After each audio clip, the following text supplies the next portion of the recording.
Morning, good afternoon, good evening. Uh, basically, a good day. Basically, a good day for all of us to begin this webinar series.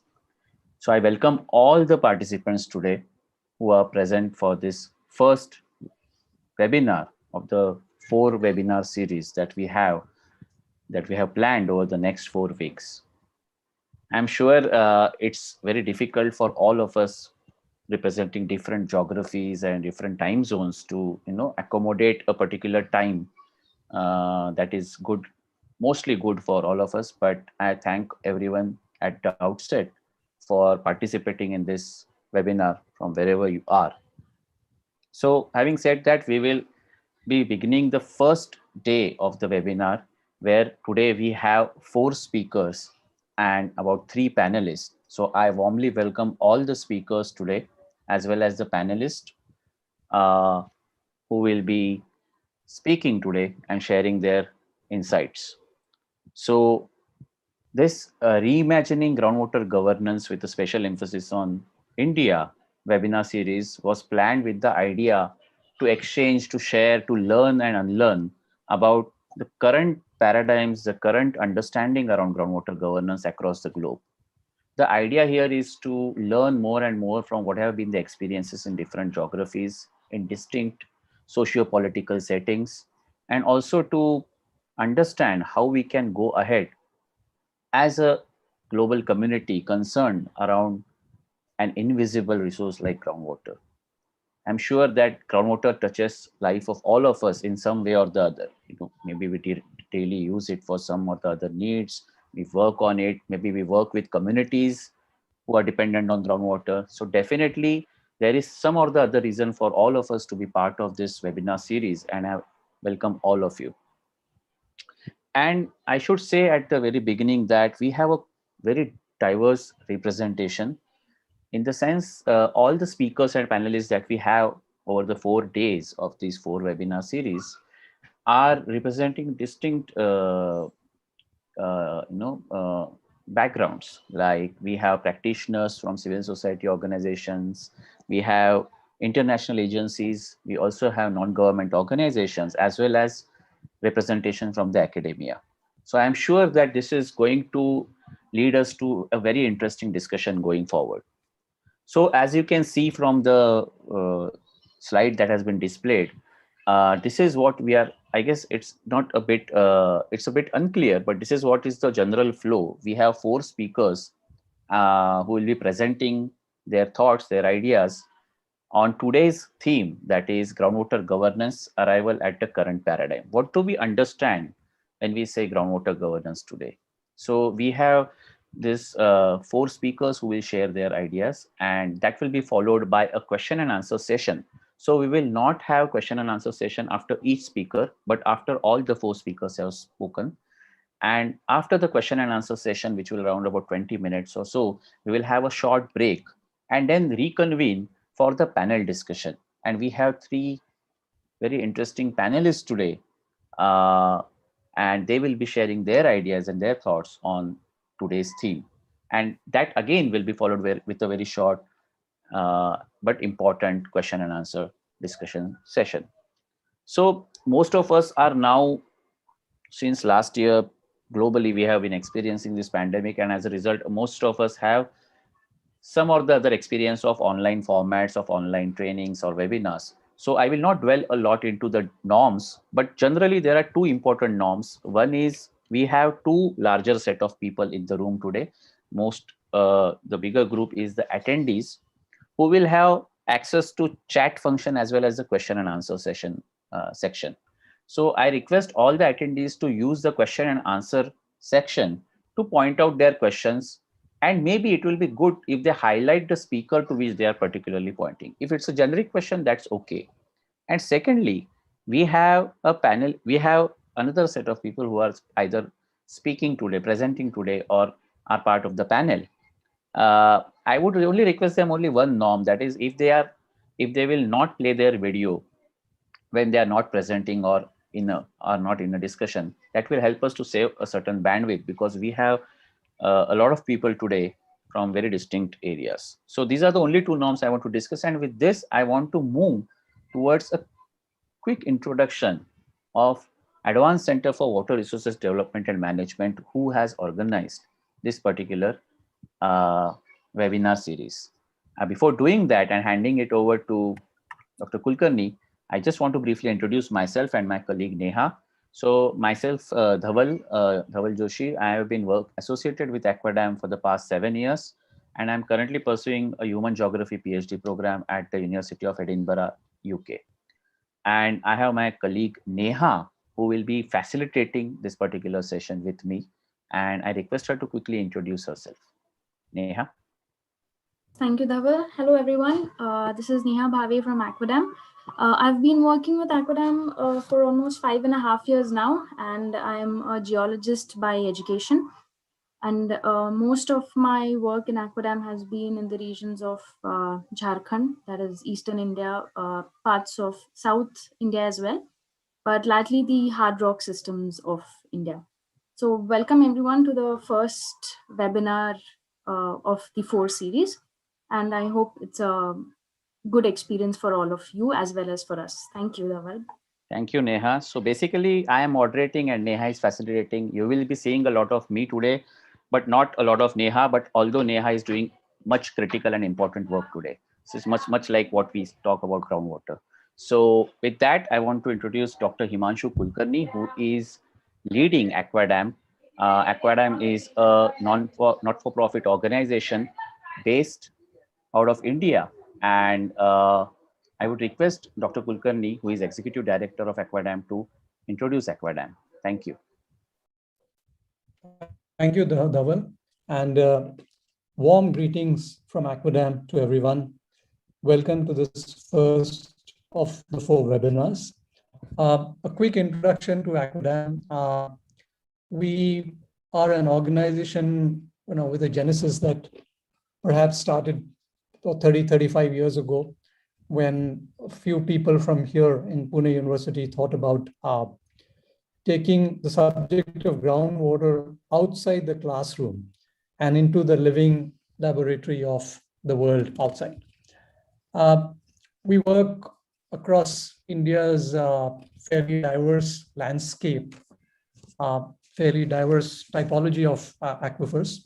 And our goal is to actually bring communities as close as possible to their aquifers.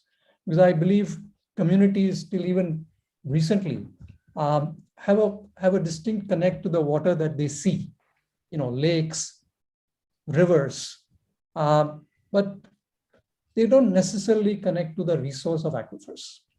And I think that's what we are trying to do over the last 23 years or so. We have worked across India's, India's aquifer systems, India's sort of eco-geographies, but we've also done some work in the neighborhood and a few other regions outside India. So all our work is based on, or as sort of we've taken forward our work to about 350 odd partnerships over the last 23 years. I think with that short introduction, I would like to go on and share a quick video with you.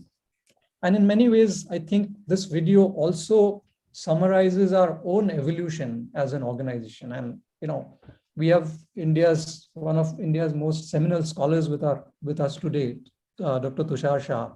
And he has actually, tracked this India's groundwater story from perhaps the last 200 odd years. And I think the last 70 years, many of us working in this sector have witnessed how this story has unfolded. And I don't think there are too many countries in the world which have such a unique groundwater story. So I'd like to, I've just taken a short clipping. It's a cartoon kind of a narrative about India's unique groundwater story from the last 70 years. And after the video, it's a 3.5 minute video. We'll then move on to the main proceedings.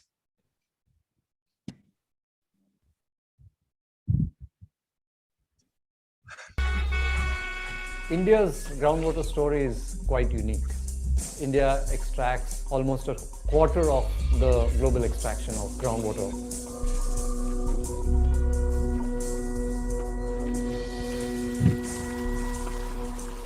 And what makes this story unique is the fact that India was not such a groundwater dependent country even at the time of independence. When India became independent, our vision of water management was about dams and constructing dams and canals in order to take water to people.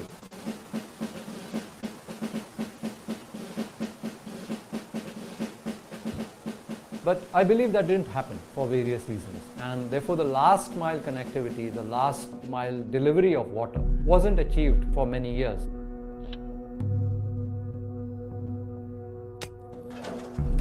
So the gap was actually filled by groundwater. Subsequently, in the 1950s and 60s, as the push for green revolution in terms of achieving food security increased, technology kicked in. And in the hard rock areas of India, for example, the borewell technology came.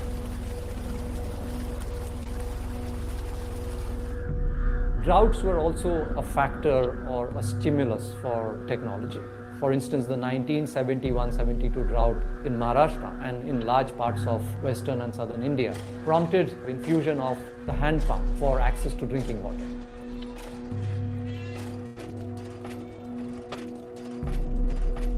And in order to actually put in a hand pump, we brought in the technology of borewell in hard rock regions of India. Technology proliferates very rapidly. And the technology that came in for drinking water sourcing in the drought-prone regions of India quickly was taken up as technology that could access water for all regions. Urban, industrial, and moreover agriculture.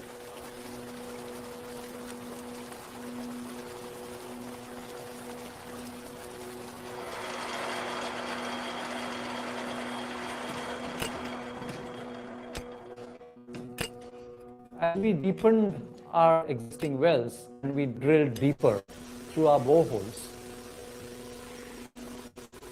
groundwater extraction really grew. Around the 1980s and subsequently even in the 1990s, with the advent of electric pumps, especially with the advent of submersible pumps, people could actually drill deeper. Can you pause it, sir? Put in pumps at whatever hand and extract water from greater and greater depths. Hello? So in some ways, it was a race.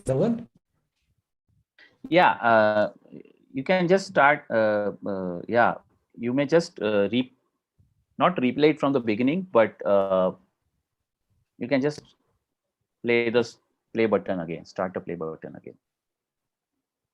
Hopefully, we will be able to.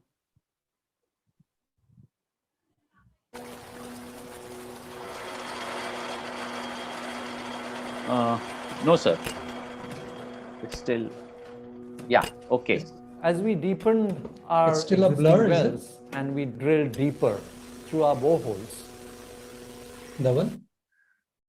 Sir, it's lagging and it's kind of hanging in a bit in some places. Okay. So then let's leave it. I'll come back to I'll sort of continue the story just verbally. So I think, I mean, what we are trying to show in the video, I'm sorry about this, but this is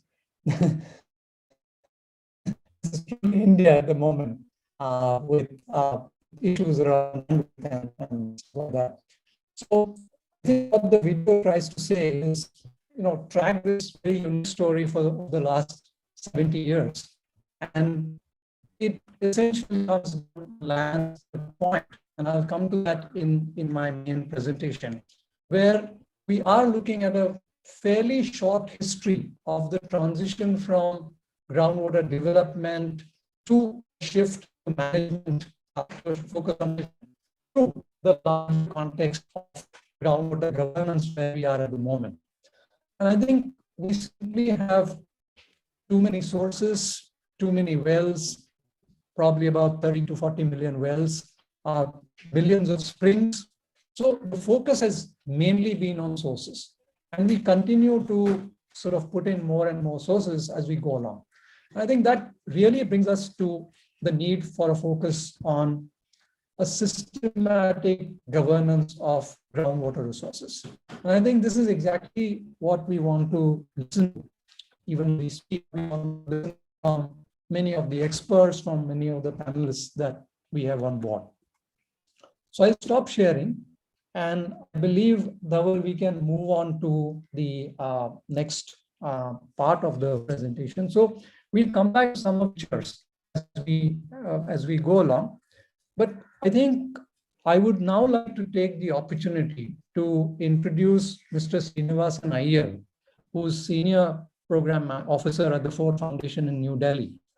And this project on groundwater governance was supported by the Ford Foundation.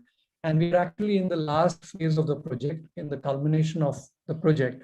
And that's the reason why we thought we would expand this out to an international audience, bring in international insights into the concept of groundwater governance. So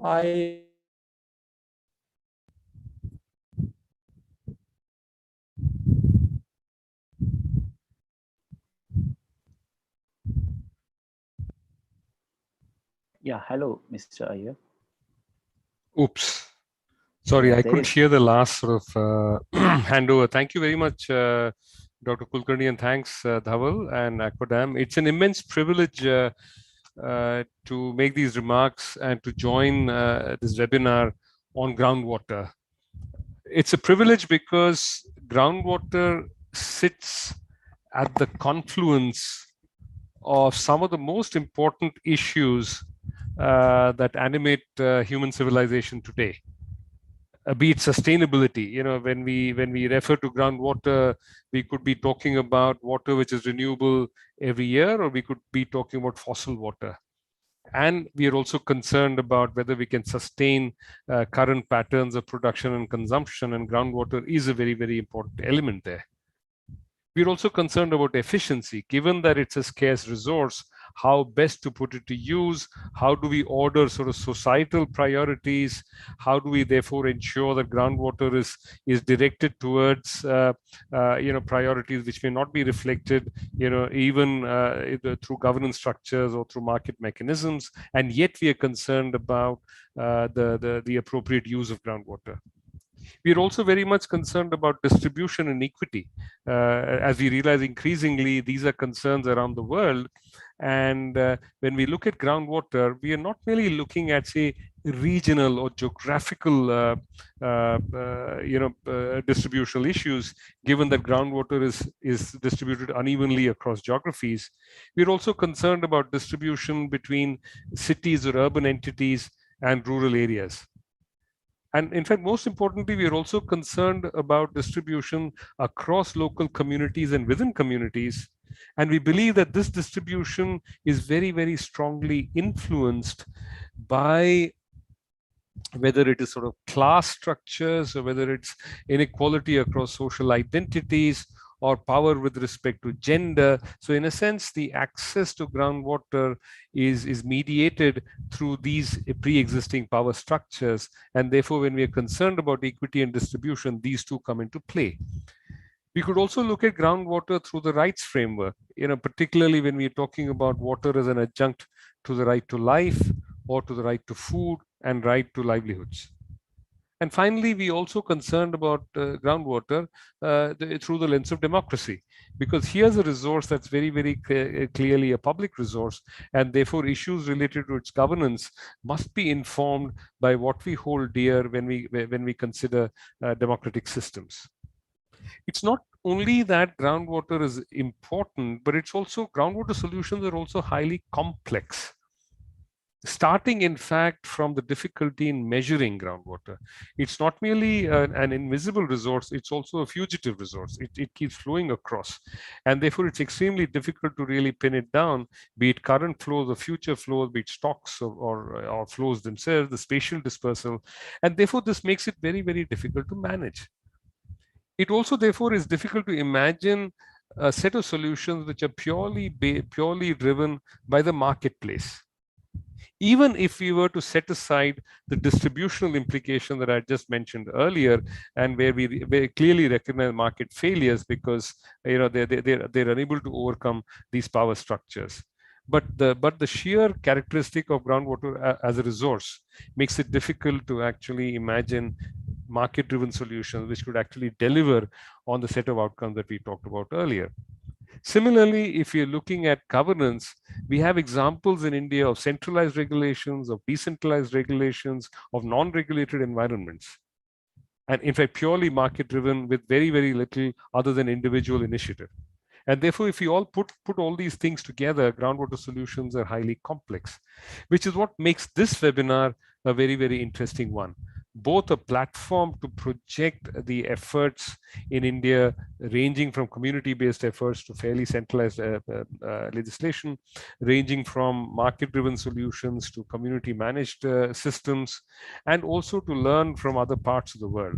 And therefore, I repeat that it's an immense privilege to be able to support such a webinar, and I really look forward to listening for the rest of the 4 sessions. Thank you very much, Akuna. Thank you, Mr. Iyer, for that introduction, and in a very short, quite intense summary of what all entails around groundwater. With that, I guess we will move towards the speaker presentations. And as I shared earlier, we have 4 interesting speakers today, and they will be sharing quite distinct ideas around how we have arrived towards the current paradigm of groundwater governance. To begin it, I will introduce Dr. Marcus Moench, who is chairman of the board and founder of Institute for Social and Environmental Transitions International. And as far as I know, he has quite interesting work around an interdisciplinary approach on understanding groundwater issues. So he and his colleague Jacob Berg, for example, have a very seminal book called Groundwater and Society that was published way back in 2000 that highlights the critical connections and the need to look collectively towards groundwater and society relationships. So with that, I would request Neha. Dr. Marcus Moench is not with us today live in the session, but he was kind enough to share a video, a presentation video with us that we will be sharing soon. More detailed introductions are there in the chat, but with that, I request Neha, can we please play the video presentation? Yes, I was just doing that. Thanks. Yeah. In the meantime, yeah. Sound, please. A bit more sound, Neha. Full at my end, sorry. Conversations really start thinking about some of the history attempts to manage some of the earliest ones might be reflected in the tradition. Bring our eyes, our cleanliness traditions, the smells are essential. Surface station.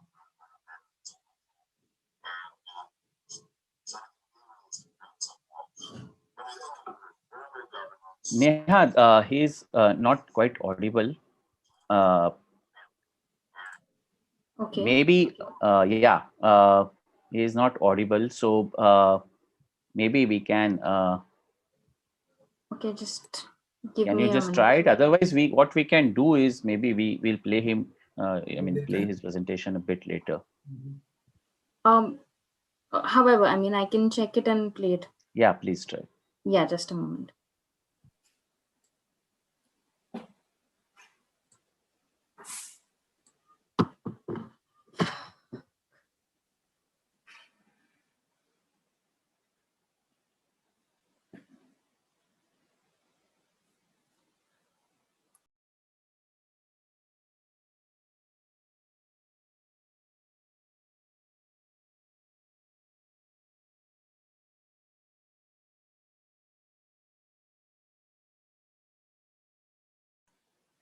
No, not yet.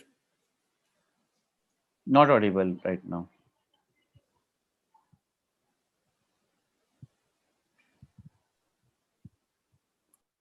Dhaval, we can come back to this a Yeah, little yes. later. Neha, we will come back to this. Uh, so I'm sure many of us have been to this place with this all entire or online, and so there is this technical glitch that we will correct, and definitely we will hear what he has to say, because it's really interesting to look back into history to understand where we are today. But we will move on to the next speaker, and we have Dr. Himanshu Kulkarni, who I briefly introduced before.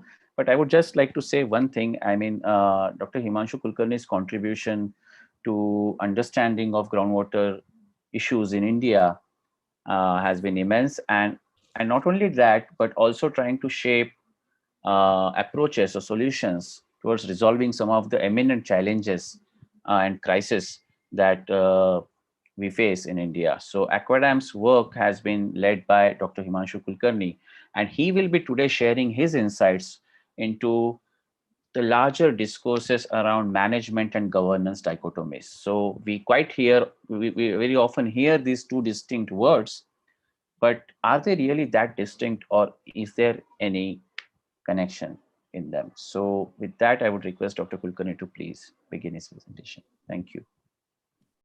Yes, thank you, Dhaval, again. And apologies again for we are really experiencing some really poor connectivity also in these evenings in Pune. But to move forward, I will take you through over the next 10 minutes or so, 10 to 11 minutes. I think what I want to present is two broad aspects on the webinar topic. First, the current dichotomy in some ways between groundwater management and groundwater governance that we see in India. And then a broad set of ideas for more integrated thinking and action on groundwater management and governance. I think with that, I'll begin. Go back to a little bit of the video. And I think if I look at the last 50 years, then India's groundwater story involves two major shifts in thinking on policy approaches. And this has happened over three phases. I think the 1970s and the early 1980s involved a focus on exploration, excavation, drilling, and pumping of groundwater. And it was really focused around sourcing and increased sourcing and improving access to groundwater resources. The early 1990s provided the first evidences of groundwater exploitation. And I think this evidence then catalyzed the shift from groundwater development to groundwater management. And there are many documents which actually talk about that shift. Now, I think in those 2 decades, groundwater management came to embody two major aspects. One was the focus on conservation and recharge through programs like watershed management. And the second was a push for improved water application efficiencies, particularly through micro irrigation in agriculture.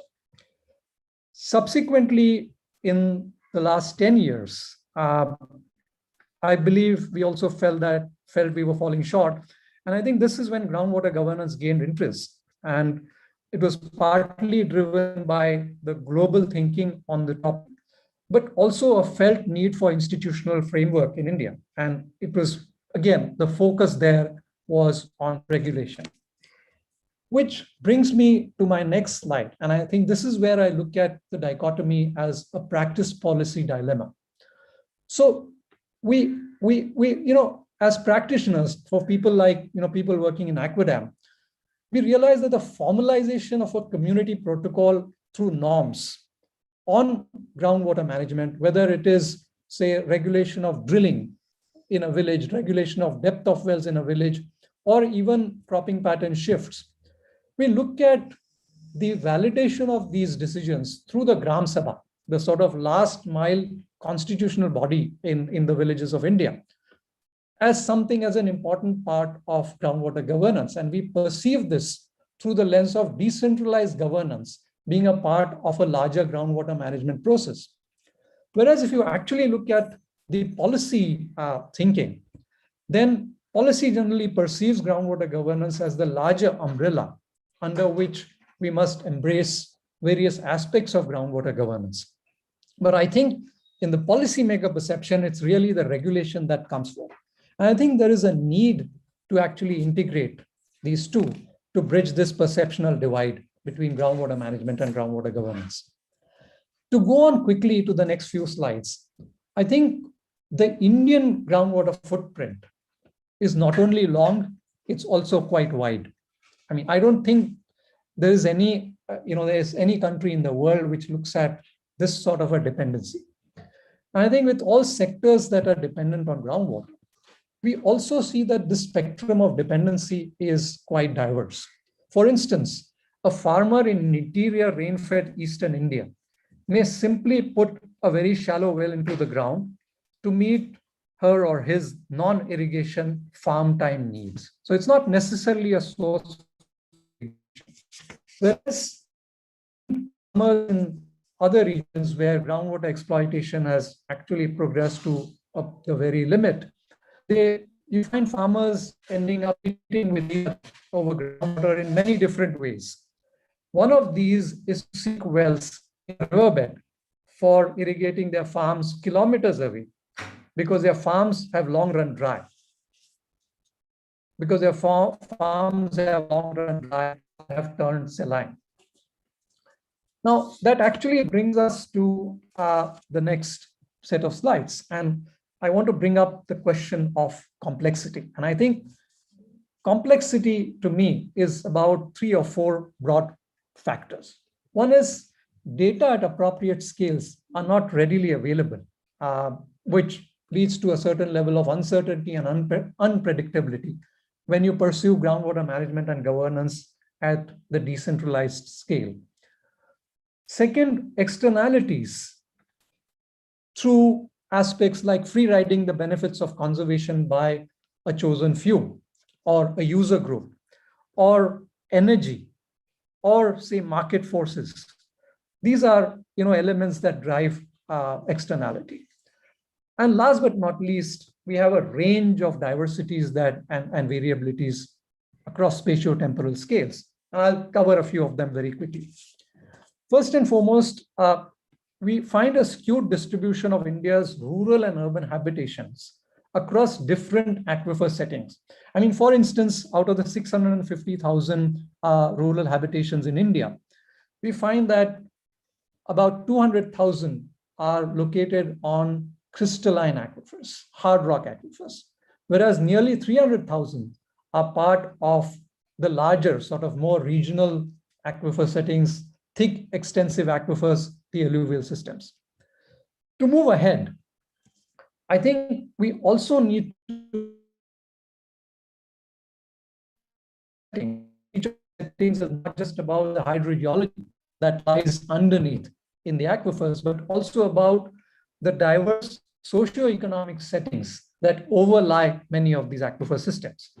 And I think that therefore also highlights the fact that we can't approach the problem with a single big-ticket blanket solution, whether it's groundwater management or governance. We also find that hydrogeological settings in different states, vary significantly. So if you take states as an administrative unit, and if you try to compare or correlate the underlying hydrogeological settings, then we have states like Karnataka and Maharashtra, which are largely hard rock aquifers.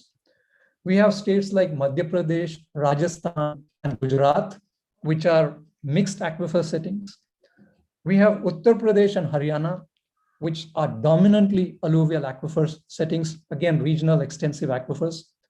And then you have the Himalayan states, which have a very unique set of settings through a combination of the mountain system and the underlying geology, which is due to the tectonic evolution of the Himalayas.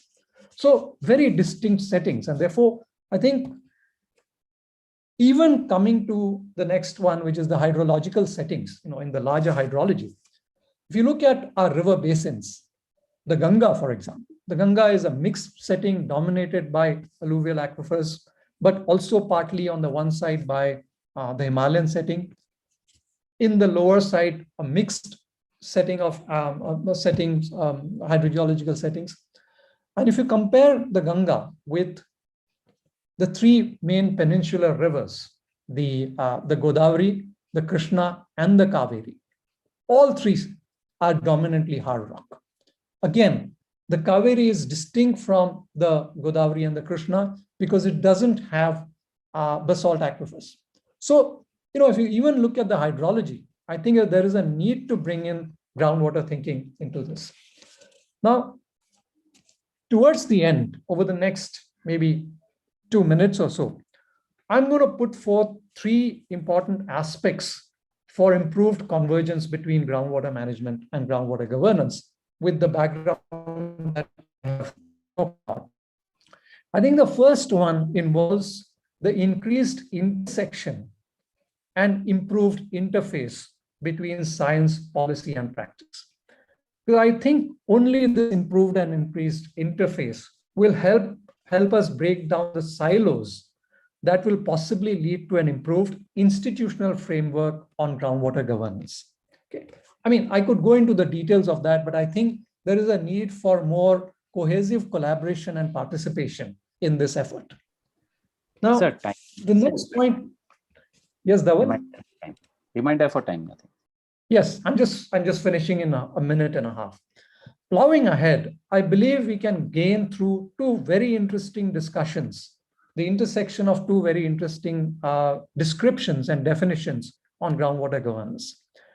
So looking at groundwater governance, one through the aquifer lens, but also looking at processes in pursuance of nudging human behavior change. And I think when we bring these two together, there are umpteen examples of where these have been successful.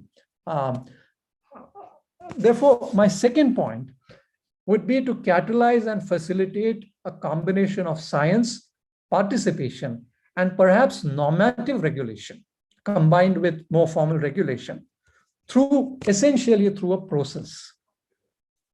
Now, this process must also include the artfulness of administrative action, which I believe is missing in many parts of the world, but more so in India. I think we are sort of moving towards the artfulness of administrative action. And last but not least, a stronger ecosystem view to groundwater so that we are able to forge a much better or improved balance between human and ecosystem requirements. And my last slide, therefore, is the third part, which is, I think, groundwater governance. The way I look at groundwater governance today, I think, is really about bringing in the 5 important P's. Principles involving values and norms around the concept of aquifers as common pool resources. And my organization has actually experimented on this in various typologies. And we have found a certain measure of success that when communities are exposed to the concept of aquifers, they begin to sort of think a little differently. Second, I think people are important. And I think human behavior, change in human behavior is going to be around how we address the tensions, competition, and conflict over resources like groundwater. Third, I talked about processes. Can they be made more participative? Can they be made more collaborative? Especially about information and data gathering, which will lead to practices of community level decisions and then action that is based on those decisions. And I would like to end with suggesting that policies which tend to tilt towards command and control sort of statements. I think if we can sort of make policies that are able to secure and sustain good practices, as an example, and move away from the classical command and control approaches to policy making, I think we'll be there. And I'd like to end by saying that, I had the opportunity to be part of a recent effort on drafting the new water policy in India. It's still not out, but I think the effort was fairly along these lines. And I'm happy to say that a lot of this, we've tried to integrate a lot of what I said, at least with regard to groundwater, in the sort of draft national water policy that has been framed. Thank you very much. Over to you, Dhaval. Thank you, Dr. Kulkarni. Indeed, what began as a presentation that was intending to focus on management and governance, we are also trying to grapple with the gap between practice and policy. And I am sure that as we move ahead in this particular webinar today, we will be able to address some of those questions around this gap. With that, I request my colleague Neha to please play Dr. Marcus Moen's video. All the attendees can use the Q&A section to pose any questions they have pertaining to any of these presentations.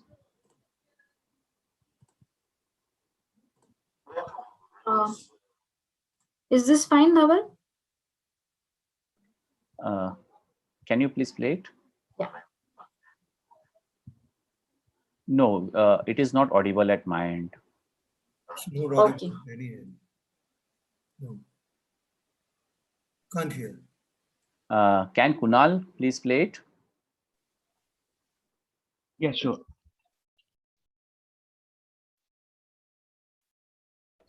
Apologies for the technical error.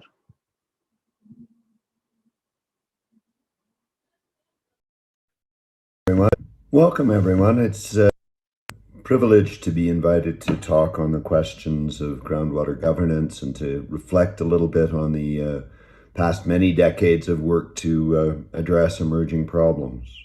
My reflections really start thinking about some of the history of attempts to manage groundwater, and some of the earliest ones, to me, might be reflected in the tradition of protecting spring areas, cleanliness traditions around springs, because springs are essentially the surface manifestation of where groundwater is emerging, and some of the earliest points of use. When I think of more formal governance, I tend to think of the Qanat systems, the deep channels dug often many millennia ago, 3,000-4,000 years ago in many cases, across the Middle East, across parts of India. Iran is the best known. And there was a tradition of harim areas around the mother well, of the big wells where the qanats were dug up slowly against the gradient to tap the groundwater table as at the base of hills, and to create essentially spring sources down oases at lower areas. But the idea of a mother area, mother well, a harim area around the start of this was a real recognition that wells couldn't be too close, that if you put too many wells in the same spot, you wouldn't get much. And also that you needed to maintain the purity, much like a spring. It was a protected area. But, really that changed hugely with the advent of modern pumping technology. How could a hole that was perhaps this big around compete with a mother well of a qanat, which was often 10 meters across?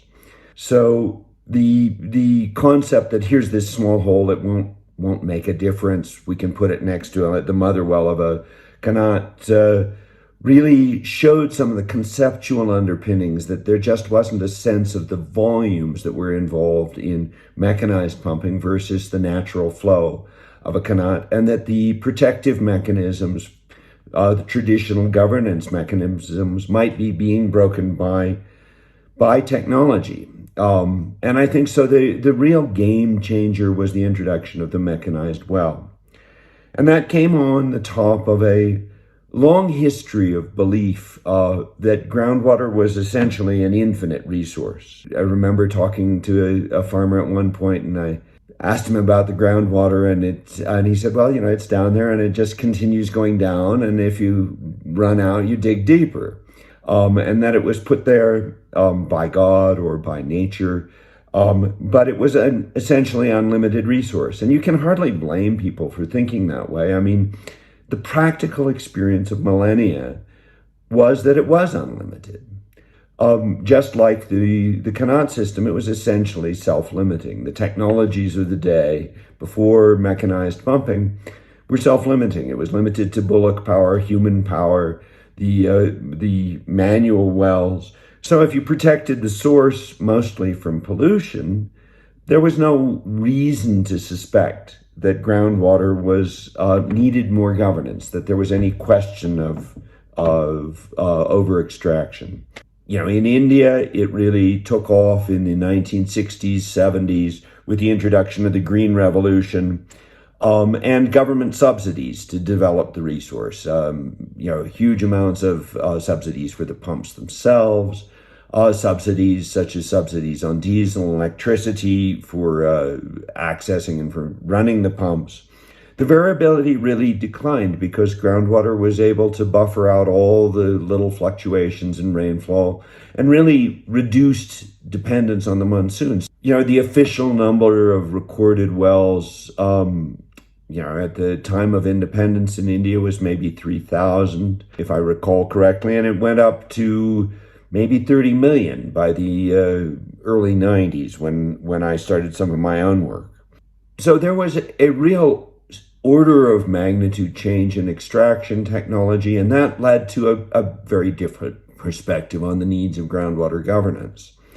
Most of it, though, was individuals. There were some shared wells and things like that, where it would be, particularly in Gujarat, where there would be well cooperatives and be sharing the water. But it wasn't really about groundwater governance. It was more about sharing the results of the pumping and managing that. But the first published hints of kind of emerging problems started coming up, say, in the 30s and 40s with some of the deeper aquifers in the U.S. And in India, mid-1970s, there were some publications talking about the impact of groundwater pumping on river flows. Coastal aquifers were beginning to be an issue with saltwater intrusion. And certainly scientists recognize that, as you pump large amounts, you're going to get impacts on surface sources and you're going to get saline intrusion in coastal areas.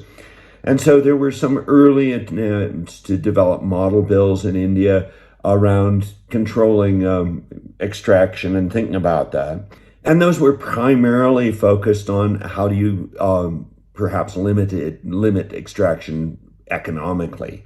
First by developing a system of gray, dark, and light areas, estimating the extraction versus the recharge in one way or another, and limiting access to loans through NABARD, to electrical connections, loans for groundwater wells and things like that for the pumps. But that ran into a real tension because by that stage, groundwater was pumping had expanded to many, many areas. There was a huge amount of water being extracted, and it was really central to people's livelihoods. So politically, it was very hard to shift that. And that has remained as a central tension with questions over electrical supply or over pricing for electricity as being kind of one of the ways the central and state governments can enter, but it's also very politically sensitive. There was an emergence of regulation. Some of the most effective regulations started out in places like California, and it was often because the state was threatening to control, and local groups would, I remember talking to people on the California coast, they wanted to keep the state out, so they'd form a committee to study it. They'd study what was happening with the groundwater, and then they'd realize on the coast that they were going to be all out of business because the saline intrusion was so much that it was going to pollute their entire aquifer.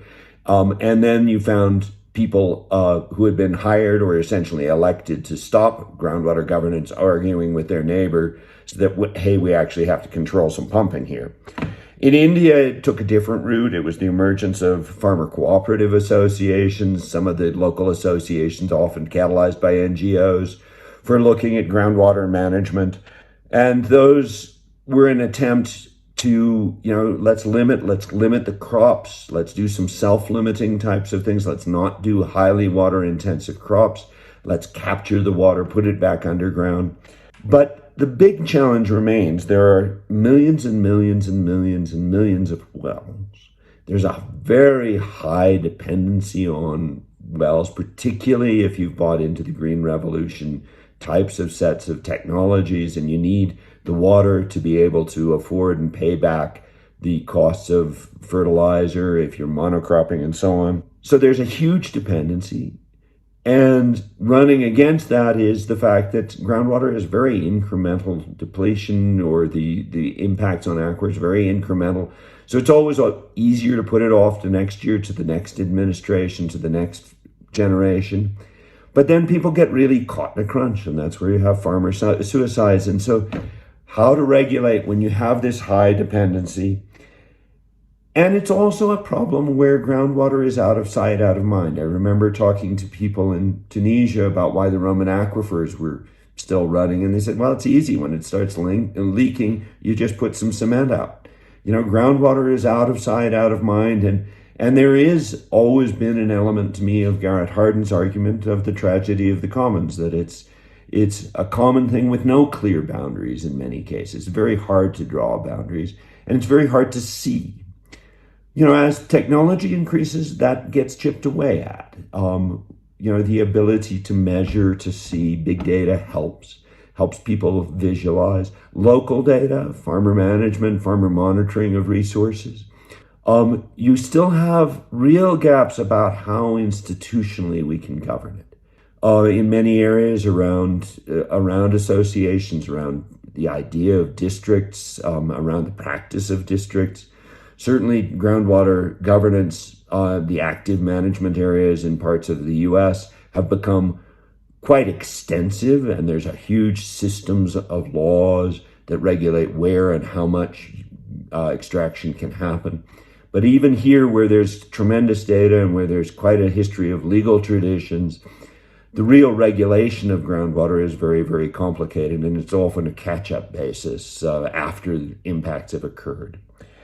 So I think that that's the challenge that I'd be very interested to hear about progress in the last decade from this group of eminent people who are going to be talking in this seminar. It would be fascinating to hear the real progress and to hear the younger folks and hear what has emerged and where their points of optimism are, where the points of challenge are. It's one of the classic challenges of the world. Thanks so much. Take care. That was a very interesting talk by Dr. Marcus Moench. I guess that those shifts or those transitions from springs to canards to the current paradigm, the pumping intensive technological paradigm that most of us are in, is something that is interesting to note here. But definitely this shift in understanding and using groundwater has also been associated with societal changes, socio-economic as well as political changes. And that is something that also needs to be looked in with the changes in groundwater use. So with that, we will move to the third session, because that is for something that comes to the present. And for that, we have Professor Sharon Meghdal, who is the Director of Water Resources Resource Center at the University of Arizona, USA. Her background has been in economics, but she has been very actively engaged in work on water policy and management in many parts of the world, but particularly in the USA. I'm sure she will have quite interesting insights to share about the current understanding or the felt need for groundwater governance. Professor Meghdal, thank you. Thank you. Good morning from Tucson, Arizona in the United States. It's about 7:30, I think, right now in the morning. So, and thank you for the invitation to participate in the first of this very important series. And I'm here to give in 10 minutes or so some remarks that will provide some maybe geographic context related to the United States. But listening to the first two speakers, you'll see that my comments complement theirs very well.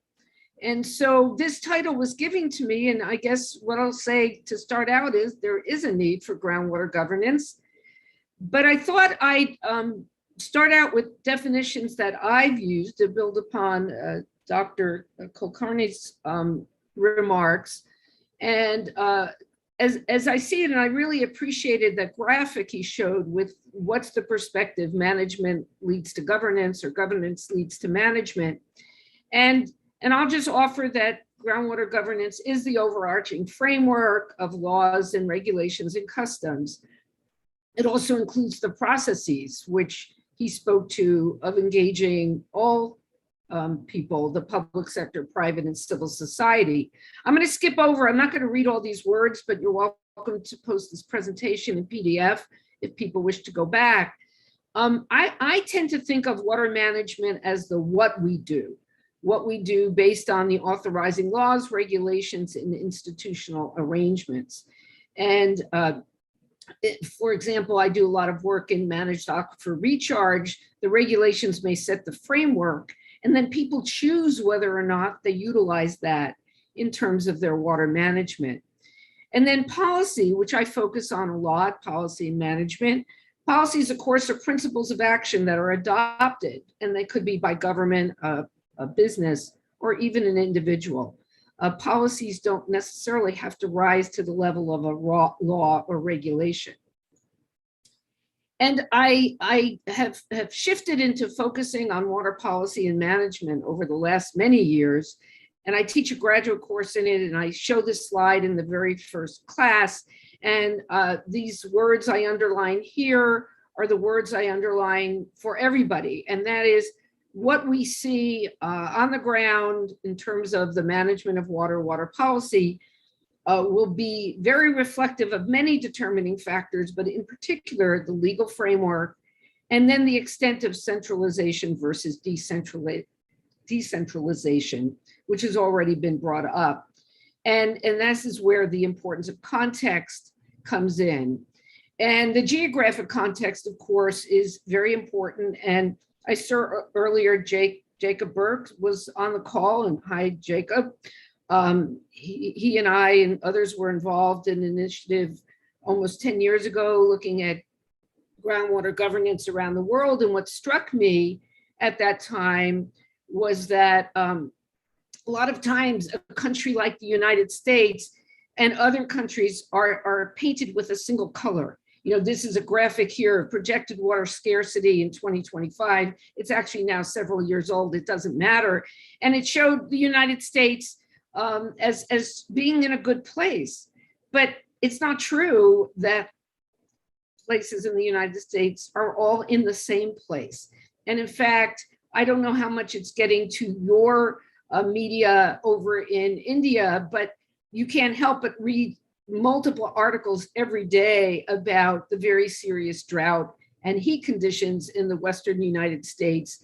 And perhaps the iconic picture of that is, as I show here at Hoover Dam, damming the Colorado River and the historically low levels of the water. And so that led me to a significant amount of work on looking at groundwater governance, different places. That Verity et al. Article that Dr. Kulkarni cited is part of that earlier initiative. I'm a co-author on that article. So groundwater is the invisible water. There's no single governance model, but there are tools, management tools, and there's a mosaic of approaches and asymmetries in approach.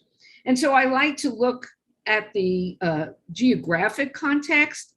So here I have a few maps that kind of drill down, excuse the pun, from the Colorado River Basin shown here on the left. It's a very large watershed outlined here in the darker black gray. Water is served from the Colorado River to an estimated 40 million people in 7 states in the United States and the Republic of Mexico. Water is transported outside the basin.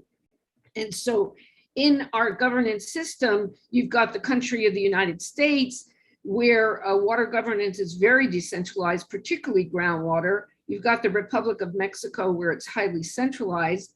And within states, it may be further decentralized. So if you go to the middle map, which is a map of my home state of Arizona, which is down here. If you look back at this, we're just to the east of California, a southwestern state in the United States.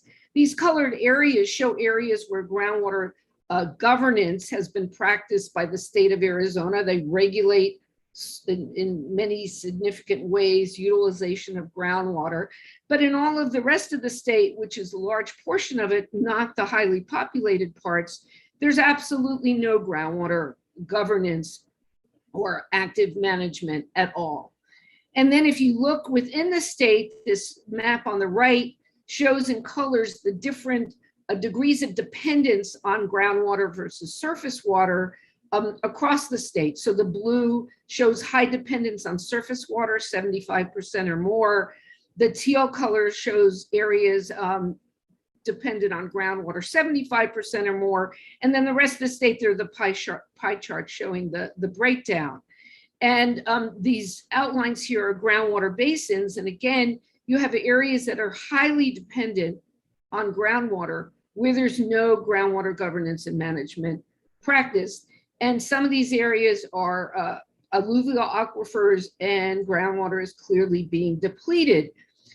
And so here goes a little bit even deeper. Again, literally, there's an area between Phoenix, Arizona, where my cursor is, the 5th largest city in the United States.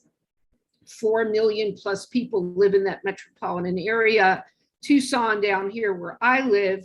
There's an area in between that's historically been highly agricultural, dependent on groundwater with some utilization of surface water from the Colorado River delivered through the Central Arizona Project, but growing. It's part of what we call the Sun Corridor, where it's suburbs of Phoenix, a lot of activity now wanting to go directly in there. They've been groundwater dependent, and they don't have the groundwater on which to grow anymore. And so there's been a stakeholder process to address that. How do you grow when you don't have the groundwater resources and you don't have other local resources to utilize without some kind of importation or technology? And very recently, the Department of Water Resources said the days of utilizing native groundwater are over. This happened just less than a month ago, very significant statement. And the local people are trying to figure out how they might be able to come together and do some importation. They should also say perhaps the days of cheap water are over, because people have not made the investment perhaps for treating lower quality groundwater. I wanted to mention managed aquifer recharge. It's a tool we use a lot, and it's one of the ways that we've been addressing some of the differences in availability over time. When Colorado River water was more available, we stored it underground for the future. And Peter Dillon, I saw, a co-author of this paper here on the webinar as well. Not enough time to talk about it today. I want to talk in these last few slides about, first was talking about insufficient groundwater governance, where we have some, but it's not sufficient to basically protect the people and the users of the groundwater. In some areas, we have lack of governance, and particularly in the binational setting between the United States and Mexico. Arizona is a border state. There's no paradigm for managing groundwater, and it's something some of us are working on the scientific side of it. Back to the point about the combining the science and the policy and the public. We're working on a transboundary aquifer assessment program that is binational, but by definition isn't to really touch management. And we need to address that, because we are in the bullseye of climate change and we're facing significant challenges. So to conclude here, I'd like to reinforce the comments about the importance of process and involvement and education and communication. I do speak a lot these days about wicked problems and the importance of process to identifying pathways to solutions. And so things here, including meeting and eating with your partners, which we have not been able to do through the pandemic, are so very important. And so with that, I'll thank you for the opportunity to present. Look forward to questions. Just want to note here, we've got a conference coming up at the end of the summer on tribal water resilience in a changing environment. Registration is free. The hours may not be optimal for you, but perhaps they are, and I'd invite you to join us. So thank you very much. Thank you, Professor Meghdal, for sharing a very interesting presentation, and particularly those two case studies. The first one trying to bring the science policy public interface. And that brings me back to what Himanshu Kulkarni shared, Dr. Kulkarni shared, and also Marcus Moyen's transition of how our understanding of groundwater has also evolved over the last few decades or centuries. But particularly the second case study, it brings out an important question around scale. And while talking about scale and we are hearing about multi-level governance, these different kind of terminologies. But one challenge that I can see, particularly from the Indian experience, is trying to bring together the administrative and biophysical. How do we trying to bring them together to work better towards better groundwater governance? So I would really thank you, and we look forward to some of the interesting questions that we may have for your presentation.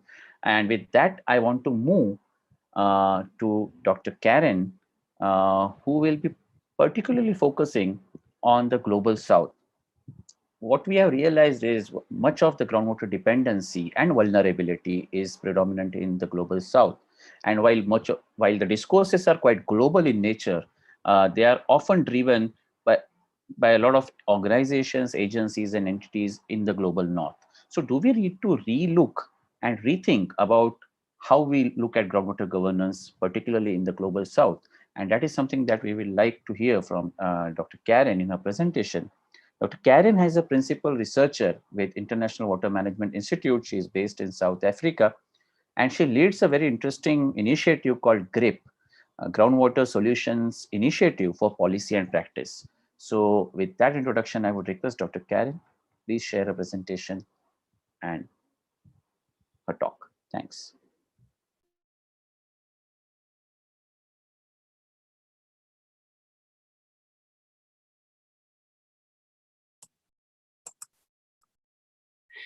Thank you very much. And I'm pleased to be part of this webinar. As you rightly said, I would give a sort of a perspective from the global south, but we ended speaking about scales. And so I will actually also talk somewhat around how groundwater can be looked upon in a global context and possibly governed through some global initiatives. And that's what I will be presenting here. My front cover here sort of refers back to some work that we were doing together with Aquadam back in 2015, looking at trade-offs between groundwater and environment. So we're sort of catching up on old times here. Thanks for having me on board. Okay, so the outline is a little bit on the definition of groundwater governance, some of the challenges, we've already been speaking about them, so I'm not going into too much detail. And as I mentioned, some perspectives from the global south, looking at across India, South Asia, and Africa, basically. And then the global context that I also mentioned. I think we already know the context that we're working in, but I think it's important to say that groundwater issues will only grow with time because of population growth, because of climate change, and so on. So this is an issue that will only expand as time goes, and so it's very critical to be discussing these topics. This graph basically shows from the 1970s onwards that irrigated area kept increasing while the lending for irrigation was going down. And a lot of the reasoning for that was that groundwater sort of took over the role from previously subsidized surface water irrigation over a lot of the world, and of course a lot in South Asia. And yeah, just to explain sort of the historical developments, I think we already talked about the Green Revolution and so on.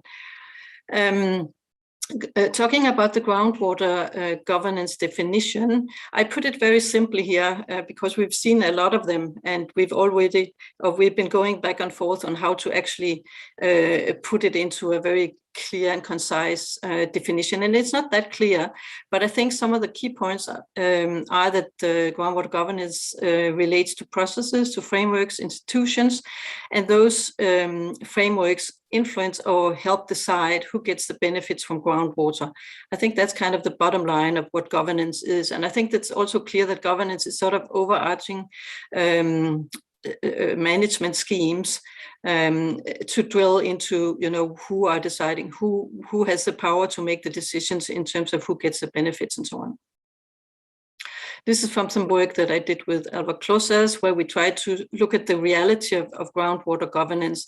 And this lists some of the sort of ideal parameters, if you like, or characteristics of groundwater governance. If you manage to achieve the targets. It also looks at some of the recommended or traditional solutions, and you can see a lot of these are quite managerial in context. And the point that we make in our paper is that actually governance is beyond management. It's actually sort of related more to the democracy and sort of the ingrained power structures that are part of many societies. Groundwater realities is given like a circle here, where we're starting from the context, the socio-biophysical setting, and looking at how people are getting access and allocation and sharing of the resources, and then how that reflects into inequity and possible also positive aspects of governance. And then it goes into a circle as the society progresses. And hopefully this is a virtuous circle rather than a contentious one. But we've seen various outcomes of this. Also to say that governance of groundwater is very complex. You can see this is like a circle here, and we try to often address it with very square, very sort of top-down managerial prescriptions, and oftentimes they don't go together, and we don't really solve the issues of inequity and intransparency and so on that are the outcomes of groundwater use on the ground. So basically, when I looked at this, I tried to boil it down to whether we have groundwater management, groundwater governance. And I'd like to say, yes, we have some extent of groundwater management across the globe with various regulations and both at national level, but also at local level. But when we get to groundwater governance, we're not really there. And I think some of the issues that pertain to that is, of course, the invisible character of groundwater, but also the fact that groundwater cannot really be governed in isolation. I think that's maybe where we sort of fool ourselves by thinking that we can do that. We really need to integrate groundwater governance with other types of governance of other types of natural resources, governance of financial resources, and all those things that go along with the development of the groundwater resource. Just to give an example of, we talked about this democracy example and so on. This is from my home country, Denmark. You can see where it's located here. And in Denmark, we used more than 99% of our water from groundwater. And so we have really struggled to get this right. I'm not saying that we have gotten it right, but I think from the outset, we have a better starting point, if you like. And so, of course, all the different countries in the world are up against, the starting point of where they are meeting the need for groundwater governance. And I think that is very unequal around the world, and especially in those countries where the use is or there's such a high dependence on groundwater use. The next thing I wanted to highlight, and I think it's already coming through quite clearly, is that much of groundwater use goes into agriculture and food production. And so we really need to understand what's happening in the agricultural sector when we're talking about groundwater use, and especially in the arid and semi-arid areas where a lot of irrigation for food production is happening. Some key facts for India, I'll just listed them here, some facts from the circle of blue, and it just sort of highlights what Himanshu and others already said, that India is one of the largest users, if not the largest user in the world. And it's basically hitting rock bottom, so to speak, in terms of the benefits for groundwater, and there are huge problems. I'm not going to focus too much on groundwater, but just maybe keeping these numbers in mind as we go forward. I did some very quick calculations on what it would take for India to get back on track if we sort of stopped pumping groundwater.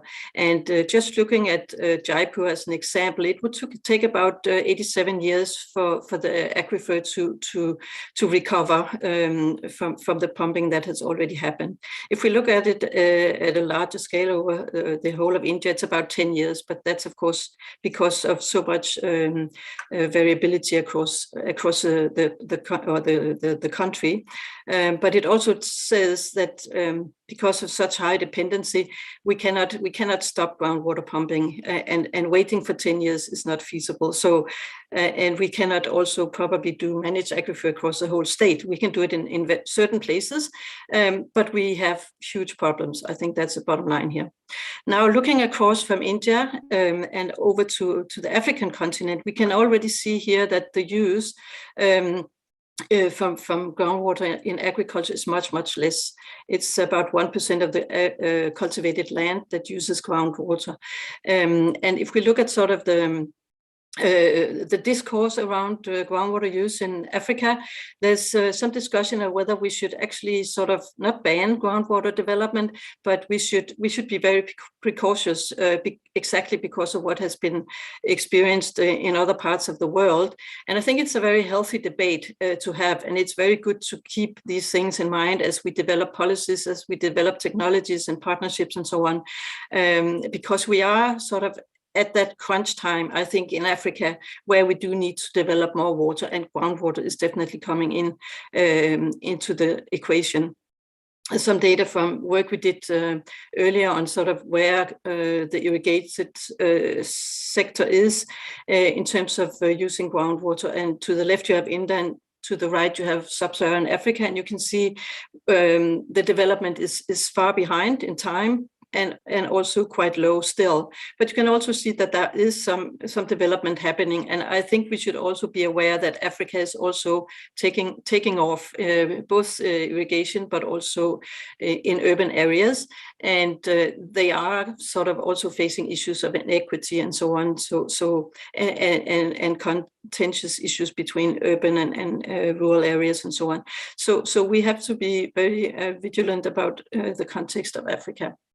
One thing that I think is important to mention is that Africa now has a Pan-African groundwater program, and maybe it's the first ever continental groundwater program that exists, with a apex body overseeing it. And so there might be some hope there that we can see progress in terms of supporting countries in the policy making and in the rollout of groundwater programs across the continent. Finally, I wanted to touch upon the global aspects of groundwater governance, and especially the link to food. And this is basically footprints from unsustainable water use across the globe, and most of it from agriculture. And you can see India sticks out very clearly. And you can also see some of the aquifers across the globe where we have high water footprints.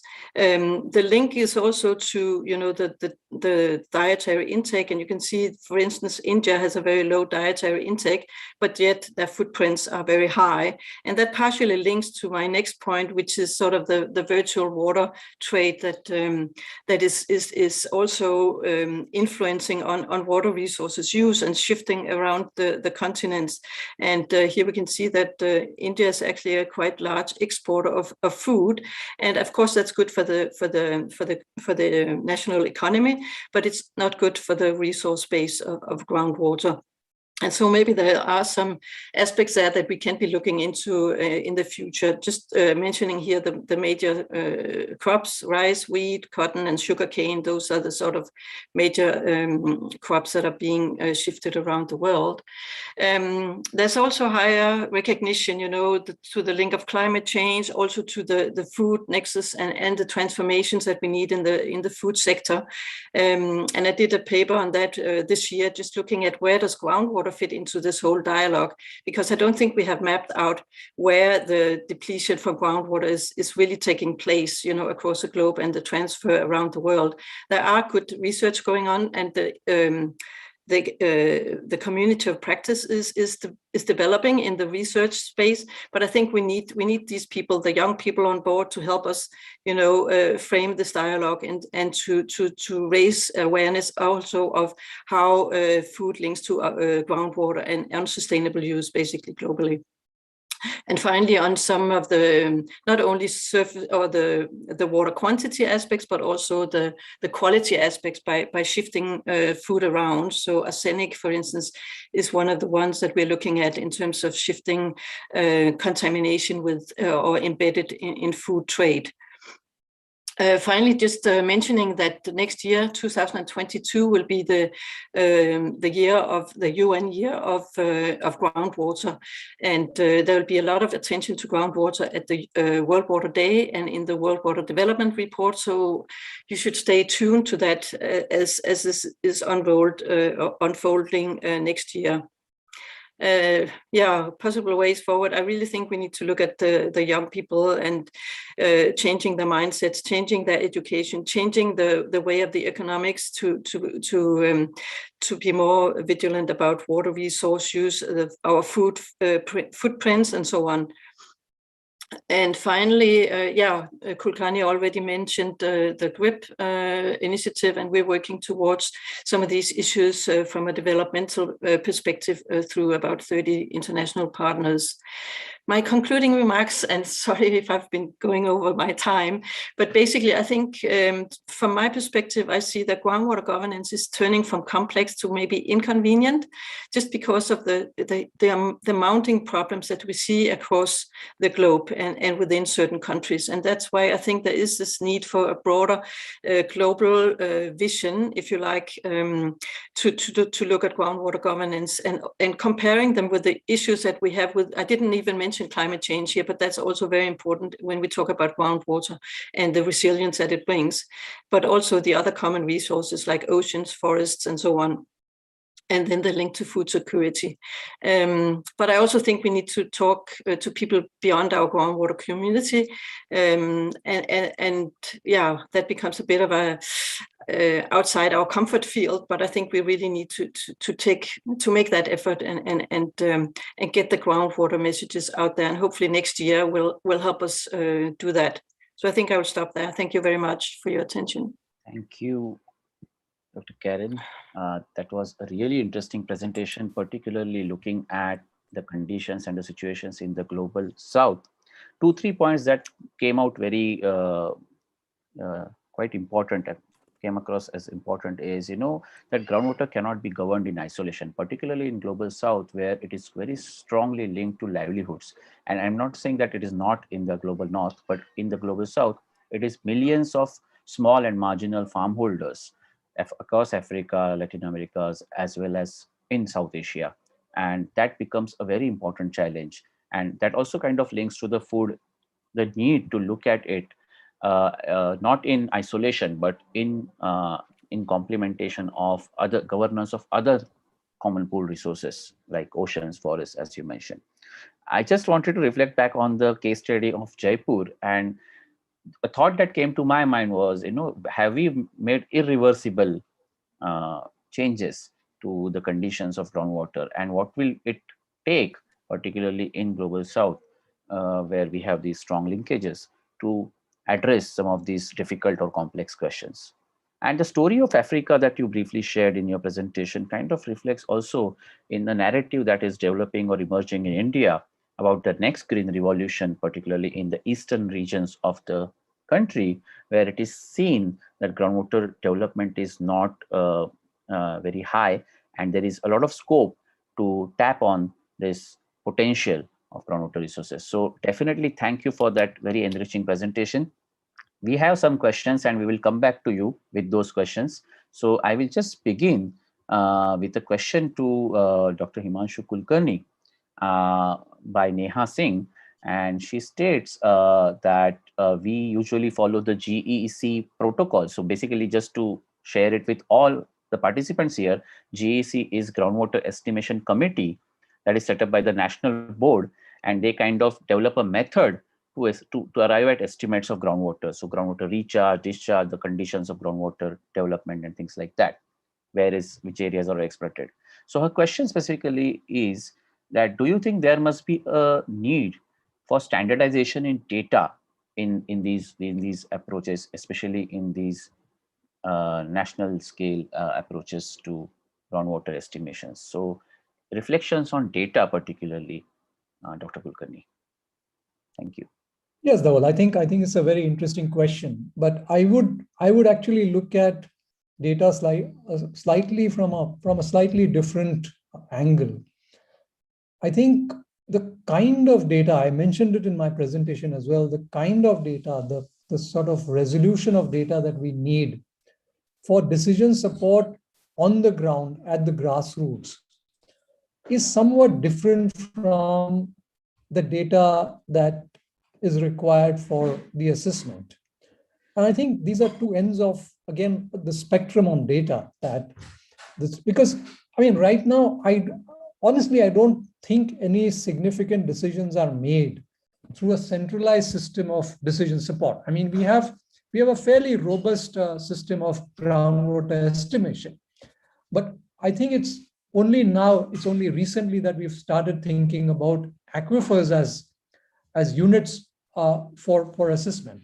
I mean, our units were administrative, whereas the work that we do at Aquadam, for example, at, say, a cluster of villages, looks at data in a different way.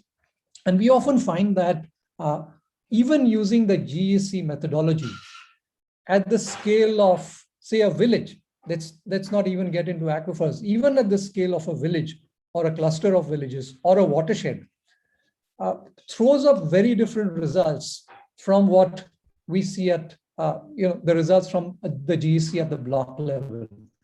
I think there are some efforts to bridge the gap between these two scales. I think it's necessary to begin. I don't want to call it standardization because, again, with standardization, you get stuck with who standardizes. And I think that's a big question that we have to confront with, because, again, when you talk of standardization, there is an agency that often standardizes, and then it leads to a very different ball game altogether.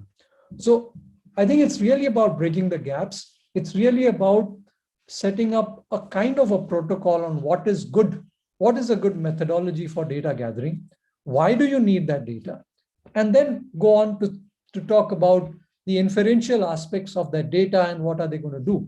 I think Sharon, Dr. Megdal actually brought about, pointed us to a very important slide. I mean, one little statement at the end, I think it was the last but one slide, where she actually talked about inform, educate, and communicate. And I think the focus on data should progressively be on inform, educate, and communicate, rather than coming up with very broad parameters of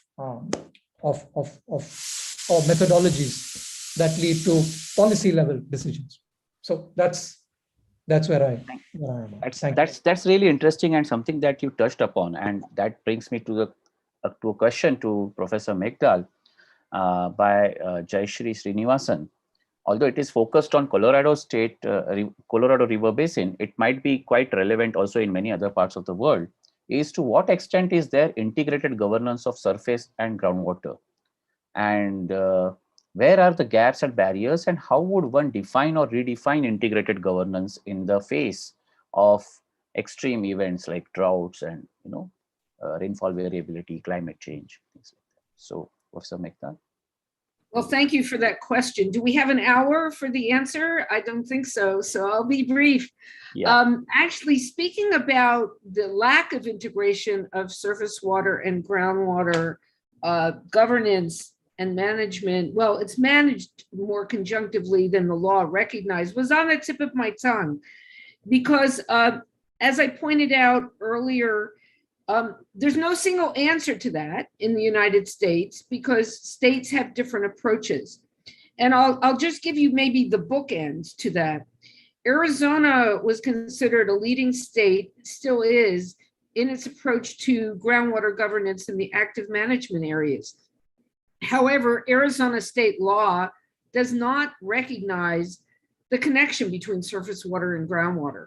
And in fact, in many presentations, it may seem obvious to those of you here, I put in a graphic of the water cycle to remind people of the water cycle and that the groundwater is not some pristine blue lake underground. You know, it's water interspersed with sand and gravel and so forth. And so while we're a leader, we have not, we don't have integrated legal governance. However, through managed aquifer recharge in particular, we've actually been managing conjunctively.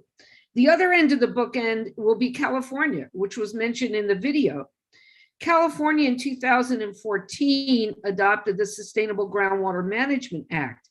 Actually, California prior to that had no active management of groundwater.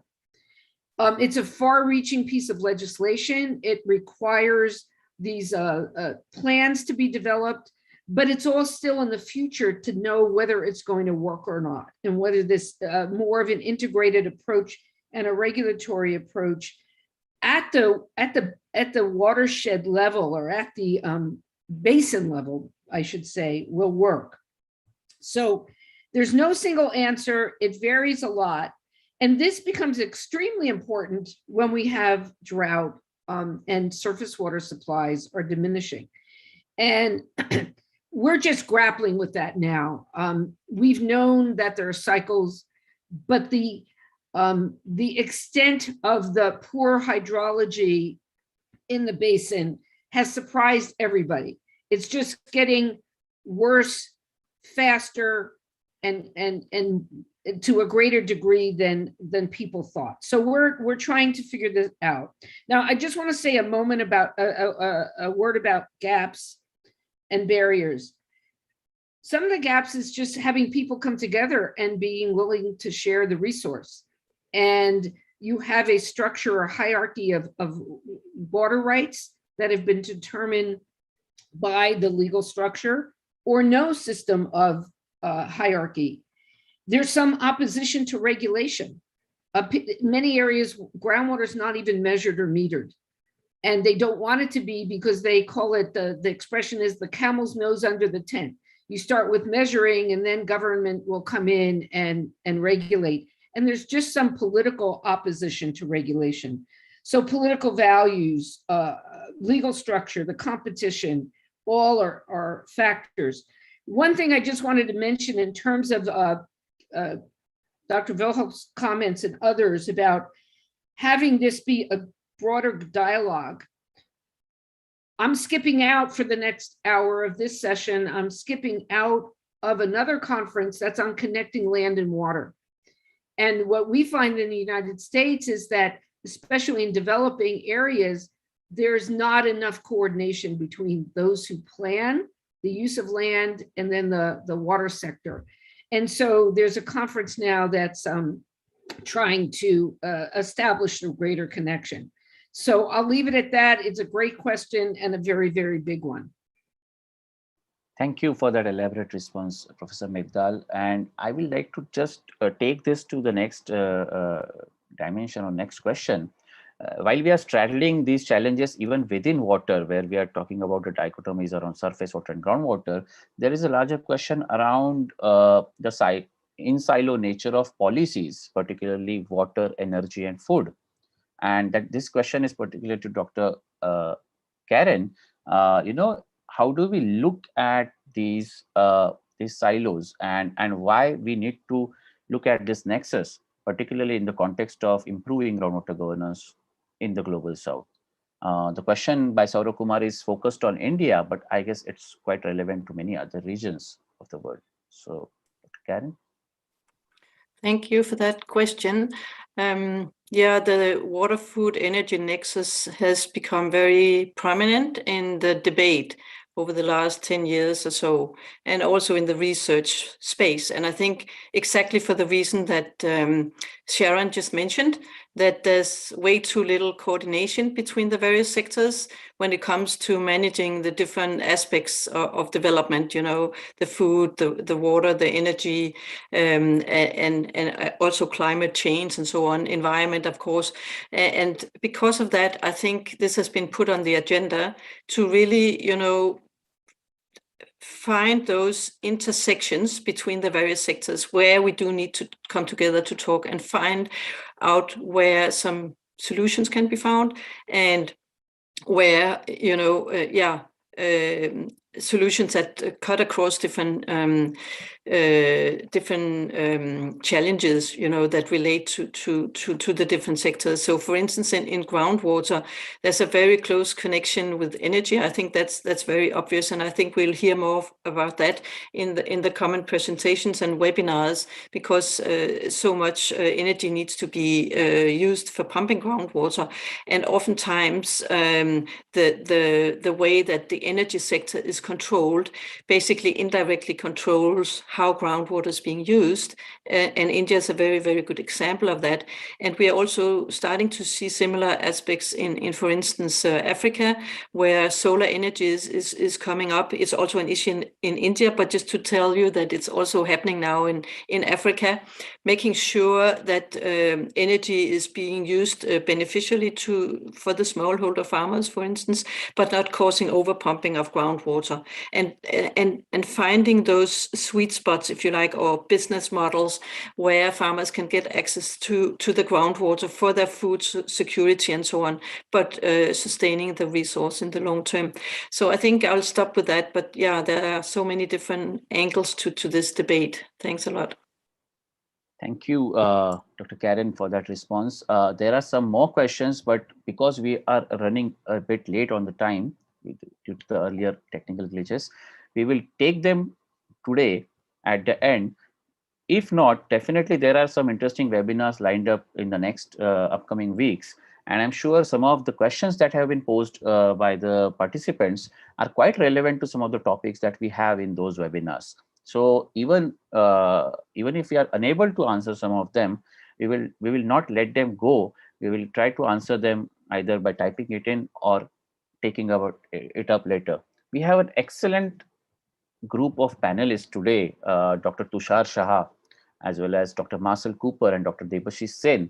And we definitely don't want to miss on listening to them, reflecting on some of the discussions that we had, but also their experiences and their insights into the current paradigm of groundwater governance that we all are in. So I will like to move to that session, but before doing that, we will take a quick 5-minute break and we will reconvene at 8:45 Indian Standard Time. So let's take a 5-minute break, walk around, a comfort break, and let's reconvene in another 5 minutes. So thank you to all the speakers for their excellent presentations. It will be great if you are around, and maybe if you want to respond to some of the questions in the Q&A section by typing them in, that will be also excellent. Thank you once again to all the participants. We will reconvene in 5 minutes. Thanks.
Hello, everyone. I welcome you back to the second part of today's webinar, that is the panel discussion. We have panelists who will be sharing their thoughts on today's theme, their insights, and then we will have a short question and answer session. As you might all have realized, some of these points or some of these discussions that we are having today are quite relevant, and they require a lot of more time to basically deliberate upon. But when we all planned this webinar series, we were aware of the time zones and as well as the screen time that all of us today have, which is quite higher than we usually were having before the pandemic. So having considered that, we had to plan this webinar series as short and quite representative of people from across the globe. So thank you once again to all the participants for being in this webinar. So I begin the panel discussion by inviting Dr. Tushar Shah. Dr. Tushar Shah has been really important in trying to bring out understanding of groundwater in India. And if you may not have, I would definitely recommend his book Taming the Anarchy, which came up about 10 years back, which is a comprehensive account of what groundwater has been to India and largely to South Asia, and what has it meant to the millions of peoples, the farmers, the communities in this part of the world. So he is currently heading Institute of Rural Management at in Gujarat. He's also been associated with International Water Management Institute and has been steering a lot of work at UMI around groundwater governance. So with that, I would request Dr. Tushar Shah, please share his thoughts and insights. Thank you, Dhaval. Thanks for good things to say about me. I will just make one correction. I'm no longer the head of IRMA. I used to be the head of IRMA until 1995. Right. I'm now retired, but I'm a professor emeritus at IRMA and a scientist emeritus at IWMI. Apologies, sir. May I request you to please turn your video on, if that is okay? Great. Thank you. Yeah, Himanshu, congratulations. I think I would like to compliment Himanshu and Aquadem for taking initiative and organizing this very nice webinar.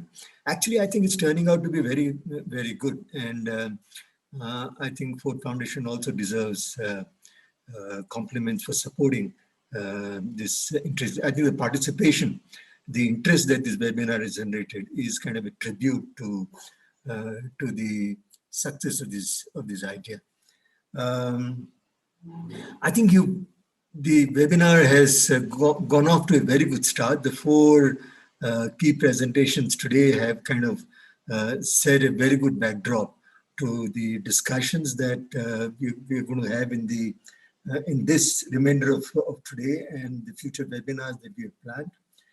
I think between them, Himanshu and Marcus kind of set out a historical backdrop to the groundwater story in India and of course elsewhere in the world. And between them, Karen and Sharon brought together and put together an international perspective. I think we can now see India in comparison with Sub-Saharan Africa and of course the US, which has been a pioneer in innovating in groundwater governance. I think the phrase groundwater governance has, I mean, it's like an elephant and six blind men. I think different people look at it from a different perspective, and a lot of the discussions assigns important role for community organizations, NGOs, CBOs, and so on and so forth. But an important stakeholder in the groundwater governance game is the state itself. How do governments, how do political decision makers, how do administrators view the challenge of of governing this important and growing economy in a socio-ecologically sustainable manner. And here I think the state basically intervenes in the groundwater economy primarily through three vehicles. One is laws, the second is institutional framework, and third is a variety of policies that it may enact to change and regulate the actions of individual users and appropriators of groundwater. I would like to just add a brief historical comment to add to what Himanshu and Marcus mentioned at the start. There has also been an evolution of official thinking about groundwater governance. In the 1980s, 70s, and 80s, when Marcus Monch worked in Ahmedabad, and I kind of did a lot of work together with him, the main discussion in the government and the central government and the central groundwater board was law. And let's make a groundwater law, and let's enforce a groundwater act. I remember that that Gujarat had a groundwater bill as early as 1970, where there was a provision for a licensing of tube wells and farmers having to seek permission for installing tube wells and changing capacity of the tube wells and so on and so forth. And there was also a newspaper debate because Madhav Singh Solanki, who was the chief minister, he was worried about what would the bureaucracy do with this law to the farmers if it was actually enforced, because the farmers would then need all kinds of permissions and they would have to start with the talati and so on and so forth. Now, this was old time, but today 17, 18 states have their own groundwater acts and groundwater bills which are passed, which are groundwater law. And my own assessment is that nothing has changed because of these laws, because none of these laws has been enforced in any of the states. Maharashtra actually enacted a very important law to protect drinking water sources from irrigation tube wells way back in the late 1990s. And there was a study that I commissioned from MIMI Tata program on what exactly happened to this law. And that study actually found that there was not a single case in which that law was invoked to prevent a tube well owner from irrigating his land using groundwater. So I think that the whole argument about law being a powerful regulator of groundwater user has run out of course. In the 1990s, the World Bank and the international agencies brought another body of ideas. They had in countries like Chile and Mexico and Spain, and of course in the United States, in Australia, users have been given formal groundwater rights, which are tradable. And this by itself changes the outlook of the users towards the resource. And this creates the ground for sustainable management or governance of the groundwater resource. So there was a big discussion in the 1990s, inspired mainly by the World Bank and two or three prominent authors who published a great deal on this subject, that India should also follow. That the Planning Commission appointed a task force of which I was a member, in which the whole idea of how do you create tradable property rights and make sure that farmers actually adhere to those rights. So the Planning spent a lot of time discussing the feasibility of that. And when the question of came that you basically have a groundwater economy in which there is 28 to 30 million users, extractors of groundwater, each of them extracting about 3,000 to 6,000 cubic meters of groundwater a year. Is it possible really to create groundwater rights? Doing it in the US is one thing, because you have an average user would be drawing about 2 to 3 million cubic meters of groundwater in a year. So the numbers of users are small and the volume per use is large. So creating a regime based on enforceable groundwater rights is worthwhile in US and Australia, where average user is very large. But in a country like India or Bangladesh, talking about enforcing tradable groundwater rights would actually create massive practical problems, and therefore the idea has actually lost much of its currency. A third wave came, again inspired by the experiments in Mexico with aquifer level committees, and in India itself with experiment of a class of NGOs in Andhra Pradesh under a program called AP Farmers Groundwater Management program, under which some 700, 800 villages, farmer communities were organized. They were, what Himanshu talked about, information, education, communication campaign was done. A lot of investment was made in those institutions, and you actually created a sustainable regime of groundwater governance, which actually got talked about around the world. But as Marcus Monch mentioned, we are talking about 30, 35, 40 million users of groundwater. What would it take to create a process that would involve all these millions and millions of groundwater users in responsible management of? So there are operational issues or logistical challenges in implement. So I think that although this idea still has a lot of energy and it's important main part of the Bhujal, Atal Bhujal Yojana, I think that it needs to be built on a foundation of practical implementation. Montek Singh Ahluwalia, when he was the deputy chairman of the Planning Commission, he talked a great deal about the economic instrument. He said we should measure groundwater, we should meter groundwater and charge farmers a groundwater cess. And I think there was a lot of merit in that idea, because as Karen and others have mentioned, we have an energy groundwater nexus. States like Punjab, Maharashtra, Andhra Pradesh, farmers pay hardly anything for groundwater. And my own hypothesis is that if you started charging farmers, if you metered all the 30 million tube wells in India, and we started charging farmers just 3 rupees per unit of power, actually India's groundwater problem will get solved. Our groundwater use per year would drop by 30 to 40%. And in 4 or 5 or 6 years, much less than what current thinks, I think our groundwater level would come back to pre-development levels in most of India. That is my hypothesis. But I think that, again, the practicality of that idea, how do you meter groundwater use? The closest thing that you can do is meter energy use in groundwater pumping. But as all of you know, almost in all states, energy is not being metered. Energy used by farmers is not being metered. In Gujarat, when Mr. Modi became the chief minister, he wanted all new tube wells to be metered, and farmers charged a metered consumption-linked power tariff. And in order to get farmers to accept that, he had to give farmers 90% subsidy. So if the cost to serve power is 6 rupees per unit, farmers are paying only 60 paisa per unit. So that is the price of metered power supply. So it is a bribe that the government had to give to get farmers to accept metering and metered power supply. So I really think that we have gone through waves of ideas, and what we really need is some really hard thinking about simple, practical solutions that will work on a large scale, without having massive investment in social organization and having to deal with millions of farmers.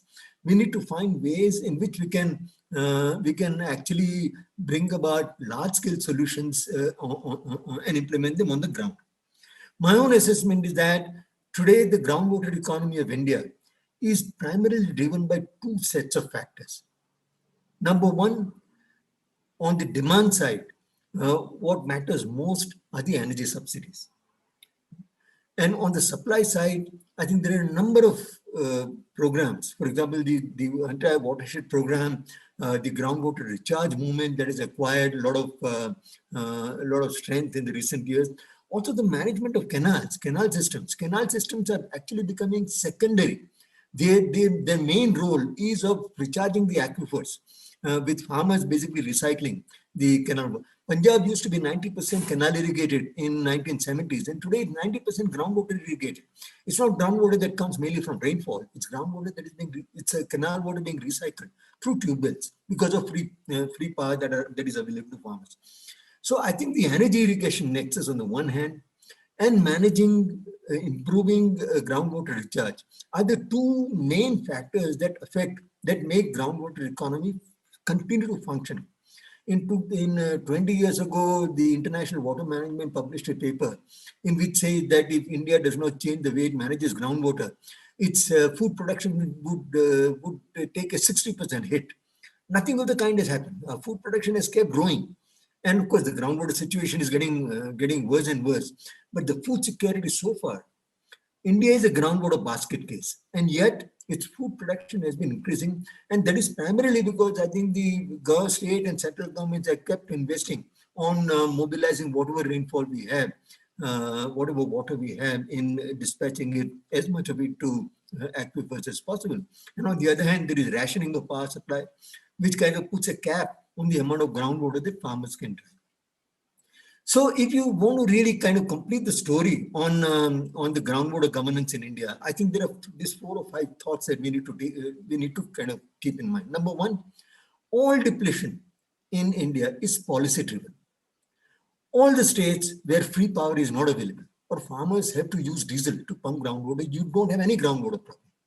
You have groundwater depletion problem, groundwater quality problem only in those states or those areas where energy is free and is kind of available in plenty. Second, the entire question of groundwater governance, at the heart is the political economy. It's basically the people that politicians are worried more about than groundwater. And therefore, as long as the solutions, livelihood solutions of people, as Dhaval mentioned, unless we have more sustainable solutions to agrarian livelihoods, we are not going to find a solution to the groundwater depletion. Third, a critical part of groundwater governance is changing the behavior of people, not of groundwater. Actually, groundwater poses very little resistance to improve groundwater governance. It is the people who create most of the problem. So we need to focus as much on studying the science of people's behavior as the science of groundwater behavior. Number 4, Himanshu mentioned that India has a unique story, but at least when it comes to groundwater governance, India does not have a unique story at all. Actually, most countries face the same problems. Most countries which have begun to use groundwater as intensively as India does. I just finished a study for FAO of a dozen countries around the world. And the differences in the approach to groundwater governance is only of degree, not of kind. As Sharon mentioned, even in the parts of US, where groundwater governance is considered gold standard, there are huge chinks in the armor. So there are lots of problems that remain unresolved. I think the only country which is looking at the groundwater governance issue right in the eye is China, where some really tough things are being done, and I think they're taking hard decisions. And I'm sure somebody will talk about that. The last point that I want to make is that I think in the 1960s and 70s, groundwater economy of India had built-in checks and balances, and that is because diesel was the primary fuel and source of energy that we used. When electricity came in, the entire economic dynamic of the groundwater economy underwent a massive change. It is possible to subsidize electricity selectively to farmers. It's not possible to selectively subsidize diesel to farmers. Nitish Kumar tried to do that in Bihar, but there was so much of chicanery in black marketing of diesel and so on and so forth. So emergence of electricity as the key source of energy created a new groundwater dynamic. We are now at the threshold of another round. In India, the number of solar pumps in the last 5 years has shot up from less than 10,000 to more than 200,000 today. So the rate at which we are increasing the numbers of solar pumps, by 2030, maybe the bulk of Indian groundwater economy will be solarized. And that, I think, is going to redesign India's solar economy all over again. And there are some very important experiments going on. For example, my own assessment is that the way Maharashtra is promoting solar energy in agriculture, in groundwater pumping, is actually going to deepen the groundwater crisis in Maharashtra. The way solar pumps, off-grid solar pumps are being just subsidized, given away at 95% subsidy, is going to deepen groundwater crisis in most of India.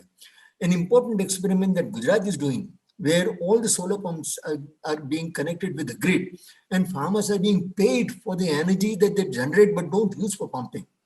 I think those are the kind of ideas that may actually change the economics of groundwater towards a more sustainable kind of a future. So I think that for all those who are interested in groundwater governance, this is a new development that we need to pay very close attention to. I don't think that the groundwater conditions are going to make much of a difference, because there is going to be such a deluge of demand for groundwater with free daytime year-round electricity that altogether new challenge. I'm done. Yeah, sorry. Thank you. Just checking on the time. Uh, that's quite interesting. In fact, something that kind of came in some of the discussions from the speakers, but the role of state and how has the state centralized and played an important role in shaping groundwater governance today in many parts of the world. But a challenge remains that although the communities are dependent on the state for energy, for policy, and the state kind of shapes groundwater use and behavior, it still is limited in its role in promoting positive groundwater stories in a sense. So I guess this is quite interesting, and I'm sure that there will be some questions that might come back to how do we relook or rethink the role of state, especially in the context of some of the new ideas like solar irrigation coming up in many parts of the world, and as you mentioned, particularly in India. So with that, I would like to move to the next panelist, who is Dr. Marcel Cooper, and he is with us here from CIRAD, and he is a senior scientist at CIRAD, and he's also the director of the Joint Water Management Research Unit. Dr. Marcel Cooper's work is quite interesting because he's trying to look at the interplay of actors, institutions, and infrastructures, something that we kind of are discussing, just what also Dr. Shah discussed. His focus area is predominantly North and West Africa, but also works in South Asia and South America. So just another point that Aquadam, Dr. Marcel Cooper is also collaborating with Aquadam, SOPECOM, some of the organizations from India on another international program called Transformations to Groundwater Sustainability. So it will be interesting to hear to what Dr. Cooper has to share about groundwater governance. Thank you very much, Dawal. So first of all, a big thanks to Himanshu, to Dawal, and to Neha for having invited me to this very interesting debate. So let me start by explaining what my focus is, because I think my analysis comes from quite a long analysis and practice-based observation of groundwater in North Africa. But before arriving in North Africa, I had also a small experience in the subcontinent, and I had the chance to visit India again, first thanks to Tushar, who showed me around in Gujarat, and then with Himanshu in Maharashtra, of course. And when we look at India, it's sort of very exciting because it's like a bigger brother or sister. And a bigger brother or a bigger sister always gets into a bigger mess than the younger one. And he gets or she gets into a bigger mess earlier on. And then the younger brother or the younger sister gets into the same mess, but much more quick. And I think that is also a little bit what is happening in North Africa, where the groundwater economy took off, I think, about 20 years later than it did in India. But it has been really a very, very big boom, and lots of the things that you've talked about today are also happening in North Africa. The second thing I wanted to say is that I also think that groundwater connects experiences between countries. So I talked about India as a bigger brother or sister to what is happening in countries like Morocco, Algeria, Tunisia. But you can also think about Europe, because North Africa is exporting a lot of market garden crops to Europe as an early producer.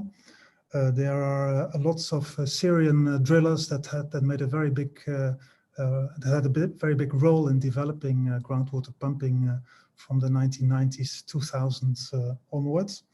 And something like as far away as California was very, very influential of influencing the way water is developed in North Africa, first with the large dams, but later on also with what was happening in Western America and in the Great Plains, the center pivots, etc., that influenced a lot the groundwater development in the 1970s, 1980s.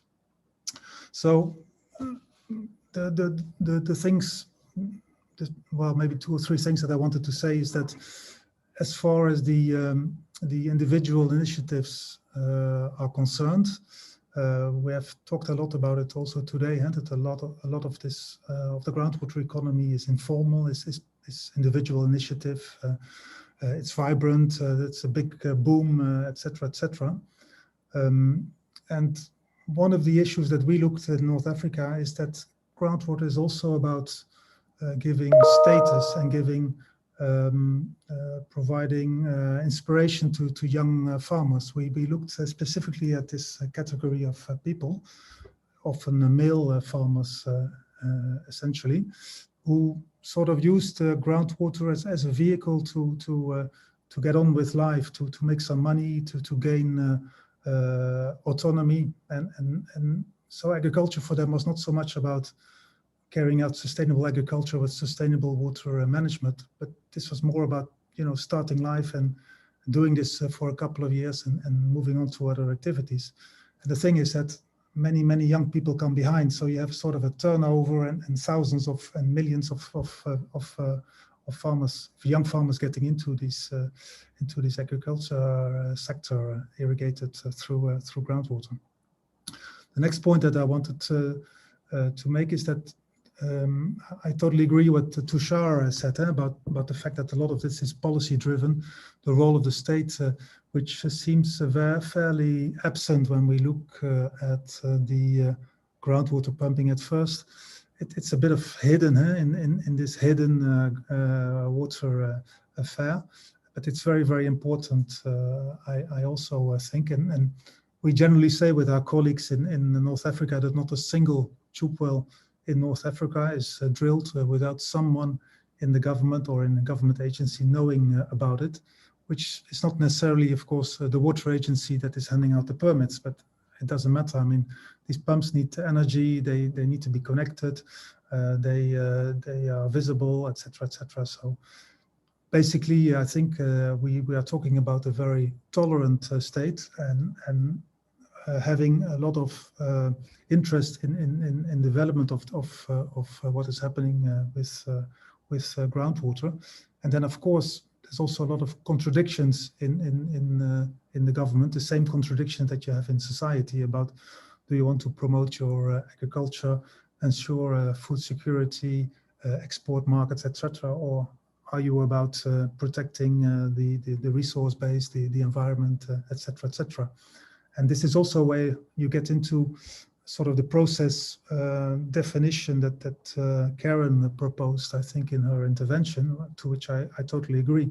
Because when you look at it from a process point of view and institutional viewpoint, all these contradictions and these processes make sense and explain from a historical perspective why we have arrived at this stage where we are right now.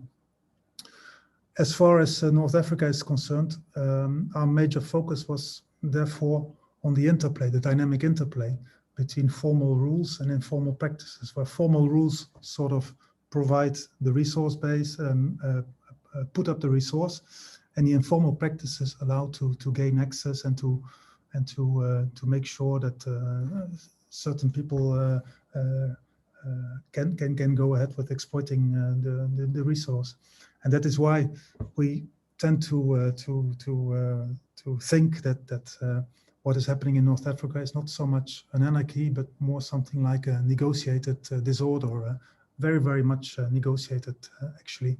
One example that I can give that was the fact that in Tunisia, I mean, it's of course not allowed to drill a well without a permit, but sort of the standard practice before the Arab Spring was that up to 50 meters, people were sort of left to do things without too much trouble from the authorities. But the authorities were much more strict with what was happening over 50 meters. And of course, society influences very much what happened. So starting from the Arab Spring, the proliferation of tube wells just was incredible from 2011 onwards. In terms of perspectives, I wanted to say maybe 4 things, because if we want to look at what to do next and if you want to end not with too pessimistic note, I would say the first thing that I think, the thing that we're really talking about a fight about ideas. If we talk about groundwater use, groundwater governance, it's about social imaginaries. Like I said in the beginning, the California dream was very, very important in stimulating groundwater use and creating an image of abundance of groundwater being available and being able to produce foodstuffs at times that normally these foodstuffs are not available. To have, for example, Morocco is producing strawberries for Christmas in Europe. These type of things. So it's really a social imaginary about abundance, and I think if we want to go towards something a bit more reasonable, we need to think about alternative social imaginaries. And one of the ones that I think qualify for this is in the area that I'm concerned with, the Mediterranean, is the Mediterranean diet, which is a very healthy diet, and that can inspire, and that is inspiring, I think, a lot of urban consumers to take a bit more care about their diet and to think about what they're eating. So the second point that I wanted to make is about these perspectives is indeed about this dichotomy between abundance and sobriety. I think even in terms of the groundwater infrastructure, we can illustrate that, because in the past, the wells, they are emptied when you pump, and you have to make do with a resource that is very scarce, whereas the tube wells, you sort of can use them 24 hours a day, 7 days a week. And so people that have tube wells have a sort of a sense of abundance when they use them. So this is also something that is some sort of a societal issue. So this feeling about abundance and sobriety is I think, something that is very, very important for the debate on groundwater governance. The third point that I wanted to make in terms of the perspectives is I think that any changes, any transformations that need to be made will have to be done with the active support of the people in the rural areas, with the support of the farmers. I can see this in my when I go to the field here in France, where the European Union is imposing very strict environmental norms, and this restricts, of course, the use of groundwater. But you get a lot of resistance and people trying to circumvent the law. So it's really a conviction that we need the active support of farmers if we want to make these difficult changes. And then the last point, maybe about the perspective, is about, I think, and I agree with Marcus, that the past can give us very interesting thought about how to go about change. I think he used the example of the canats to show that modern pumping sort of disrupted this canat system. Dr. Cooper, I would just be brief. Yeah, this is the last point I wanted to make. So he sort of gave the example of the canats which are disturbed by modern pumping in the vicinity. But I think we can also look at these systems because people have also found solutions to these type of disruptions. And we looked, for example, in Algeria to these canat systems where people were handling or installing tube wells to feed these historical canat systems, or that were making protective measures to avoid having pumps in the recharge areas, etc., etc. So I think history can also inspire us for action. And I think with well, maybe one last point still. What I liked in the presentation of Sharon is her proposal to do a grounded exchange of experiences, and I'm very much I very much agree with her, because exchanging synthesis of country-wise synthesis does not make sense very often, and this mosaic of experiences and a grounded exchange of things is much more interesting. So thank you very much. Thank you, Dr. Cooper, for that wonderful thoughts. I mean, that's quite interesting to, I mean, there are many points, but just to briefly summarize, some of the points that stuck with me. is your mention of negotiated disorder. And the question that came to my mind immediately is who gets to be in these negotiations and who has a upper hand, particularly uh, in this negotiated disorder.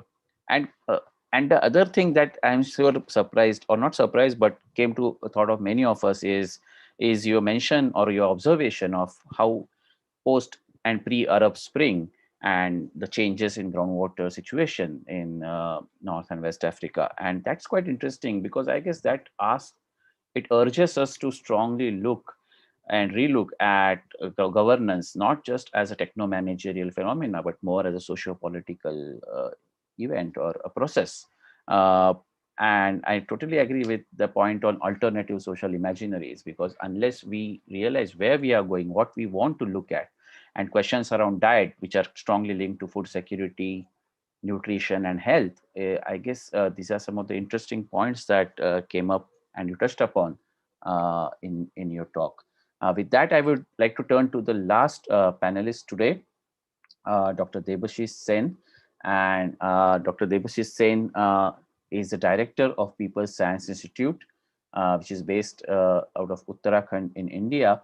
People's Science Institute is a very interesting non-government organization who has been uh, quite working in the Himalayan as well as many other parts of India, and trying to promote a scientific approach toward understanding of natural resource management and governance. And Dr. Debashish Sen himself brings these experiences with him, particularly from spring shade management that has recently geared up in many parts of the Himalayan states of country, as well as many other policies in drought-prone regions of India, like, for example, Bundelkhand region. So with that, I would request Dr. Debashish Sen to please share his thoughts as a panelist. Dr. Sen?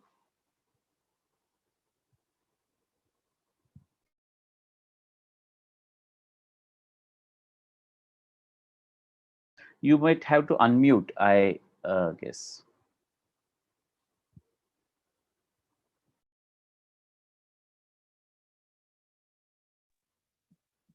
Thanks, Dhaval.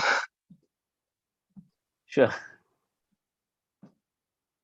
So greetings to everyone participating very patiently in this workshop. I would first like to extend my thanks to the Aquadam team specially for inviting me to this webinar series, Groundwater Governance.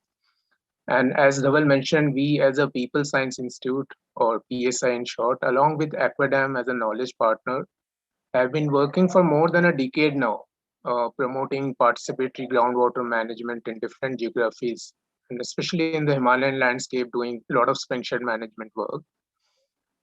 Quite recently, a new initiative has just been started in Haryana under the Atal Bhujal Yojana program that Tushar mentioned a few minutes before. So coming to the subject, I would say that all the four speakers, I mean, what was very common about it is highlighting the socio-technical interactions which happen when we talk about the groundwater governance. And that was very common, and the complexity involved in this and the process itself has been highlighted by all the four speakers. And especially, I think, while Himanshu, when he was talking about groundwater governance, he was also indicating there's a need of not only working on the regulatory framework, but also on the institutional framework.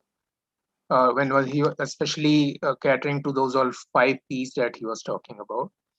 At the same time, when Marcus was also saying that the technology and social, people and technology, they cannot be disconnected.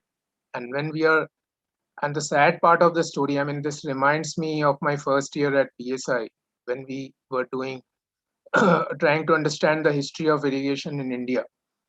So earlier during, and we were trying to look into the history of irrigation in 4 periods: the ancient, Mughal, British, and post-British. And it was quite clear, I mean, till the Mughal period, groundwater and surface water were not really disconnected. There was more talk about the conjunctive use of water. But I mean, right from the British period, there has been a disconnect and these two, I mean, the groundwater and surface water and the technologies related to them has had created this havoc. So, and what is more important is to understand the local context.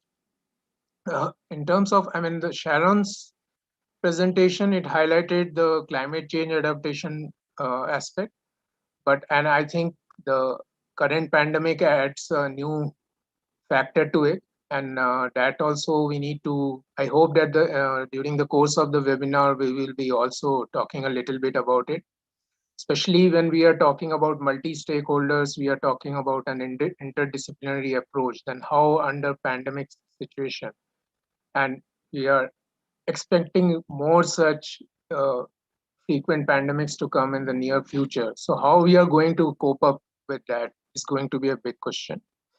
And Karen's presentation, it was quite interesting, and especially I like the idea about integrating groundwater governance with other governance issues, and which I think Tushar and Marcel also repeatedly pointed about, again highlighting the interdisciplinary aspect of the whole subject.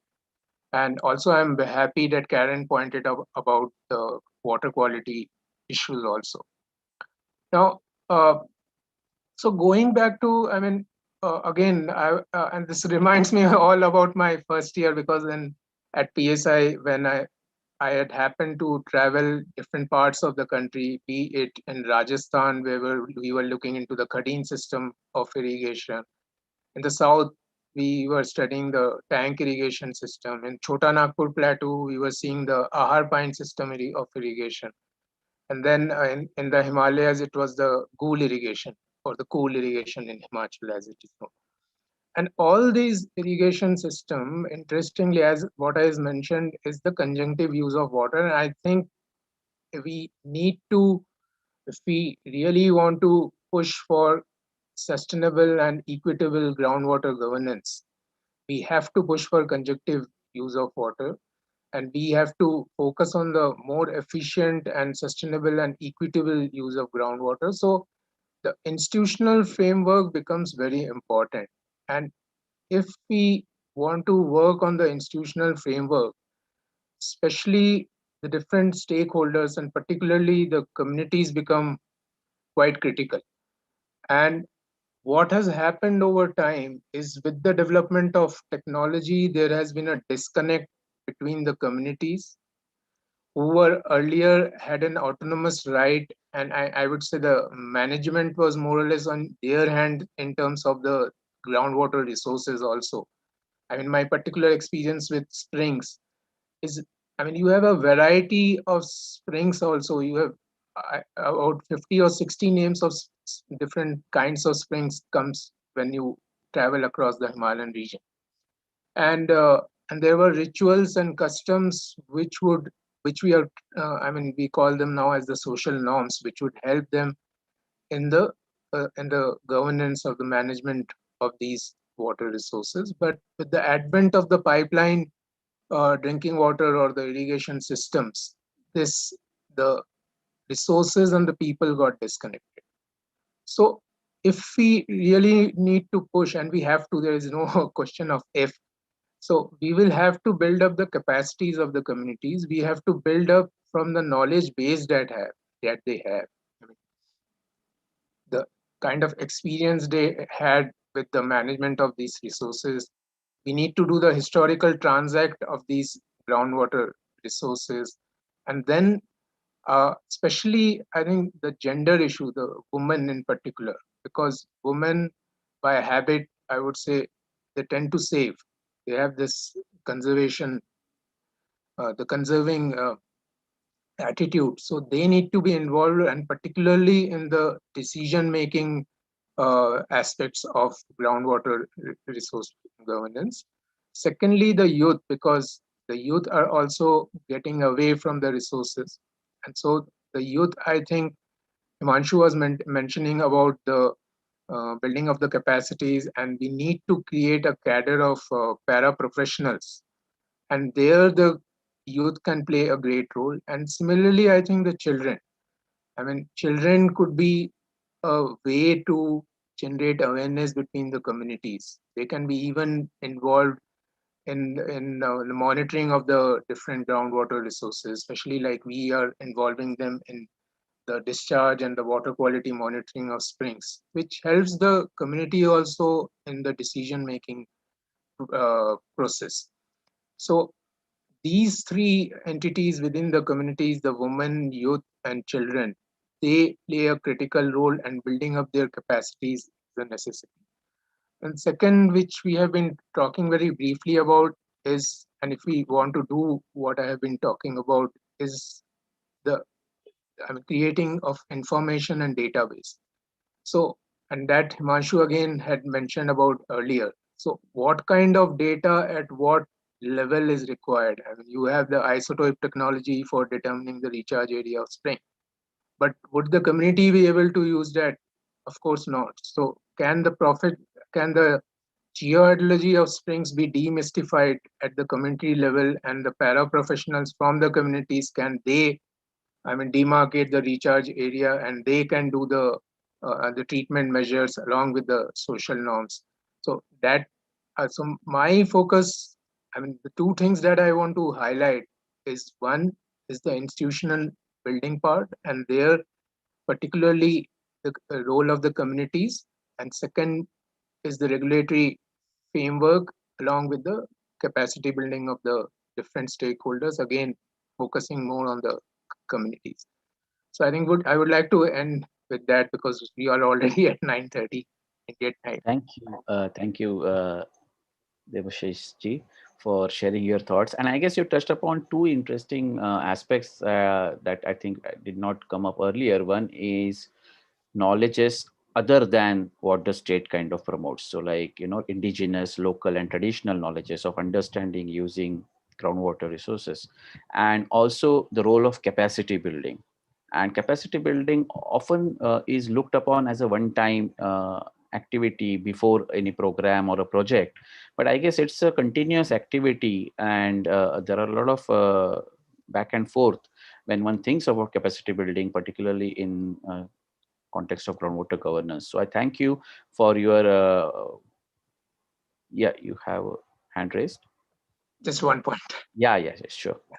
So if we could develop a matrix of the different stakeholders, like in terms of the how influential and how powerful one is, and how interested or less interested one is. So we will be coming up with 4 groups of these stakeholders, and we need to then build up upon that. Building up the trust and the stakes between these different groups of stakeholders is also a key to the groundwater. That's it. Thank you. Thank you, Debashish ji. I guess there were some questions in the question and answer section, but I guess most of them, that were targeted to panelists, have been answered. And as we talk, some of them are getting answered. So unless any of the panelists want to highlight any points that they think is important as a parting shot to this entire webinar that we have had today, then you are welcome. Otherwise, I guess we can close the webinar today. And apologies, we are a bit late from the stipulated time. That is because of some of the technical glitches at the beginning. But thank you everyone for joining this webinar today. And as you all know, we have a webinar series every week. Tuesday, we will be organizing this webinar. What we kind of summarize today is, although we have a coherent understanding of groundwater governance in currently in different parts of the world, there is a much greater need to look at it, to look beyond groundwater and also its linkages to some of the existing and emerging questions around food security, climate change, energy. And I'm sure the next sessions will highlight some of these important points. I would request all of you to join the next webinar on Tuesday, and that is 27th of July, where we'll be talking particularly around hydrology, hydrogeology, and some of the questions that we had earlier around numerical and data modeling and things like that. And how does that serve groundwater governance, and how does it help us to move towards effective groundwater governance. So I would like to thank all the speakers, Professor Meghdal, who joined us quite early in the day from US, and my Indian colleagues here in India who are late into the night, and of course all the participants from different parts of the world. So I would like Dr. Himanshu Kulkarni to conclude with his talk. No, Dhaval, I didn't want to conclude, but I just wanted to sort of go back to what you said earlier. Maybe I think we can conclude with a quick 1 or 2 sentences or comments from each one of the panelists, and maybe we can begin with. Maybe we can go in the other way. Debashish, then Marcel, and Tushar can have the last word, which will be the final closing comment. Does that sound okay? Yeah. So a quick comment. I'm sure quick is a very dangerous word, but still, I would request Dr. Sen. Thanks. Yeah. So I'm not going to give a comment, but I'm leaving a question for all the participants and put it in the chat box also. That can aquifer-based platforms be a solution to address the different challenges that we were talking about today in terms of groundwater governance? And I hope the webinar will highlight on that. Thanks. Thank you, Dr. Sen. Dr. Cooper?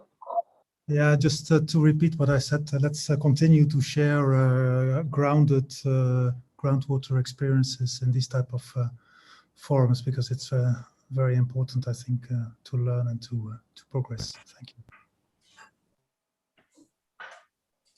Dr. Shah? Thanks, Dhaval. I would just like to reiterate a statement that Marcus has made, that groundwater governance is probably the classic challenge that that societies everywhere in the world are facing. And I think that meeting the challenge above everything else requires that we break the disciplinary barriers and view the problem with as open a mind as possible. And I think that this webinar has started off on the right note, because that is precisely what it is doing. And we hope that in the remaining 3 webinar sessions that we have, we will hear more and more, some more interesting evidence of that. Thank you very much. Thank you, Dr. Shah. I guess that's really encouraging. Definitely, I would request all the participants to come back to these webinars over the next 3 days, every Tuesday. And as we dwell more and much deeper into some of the other aspects around groundwater governance. So thank you all the speakers and panelists for a fantastic start that we had for the webinar, and all the participants for being there, asking your questions. I'm sure there are some more questions, but let us wait for some other webinars we have on our way and try to learn and unlearn more around groundwater governance. With that, thank you. Have a good day, good night, everyone. Thanks.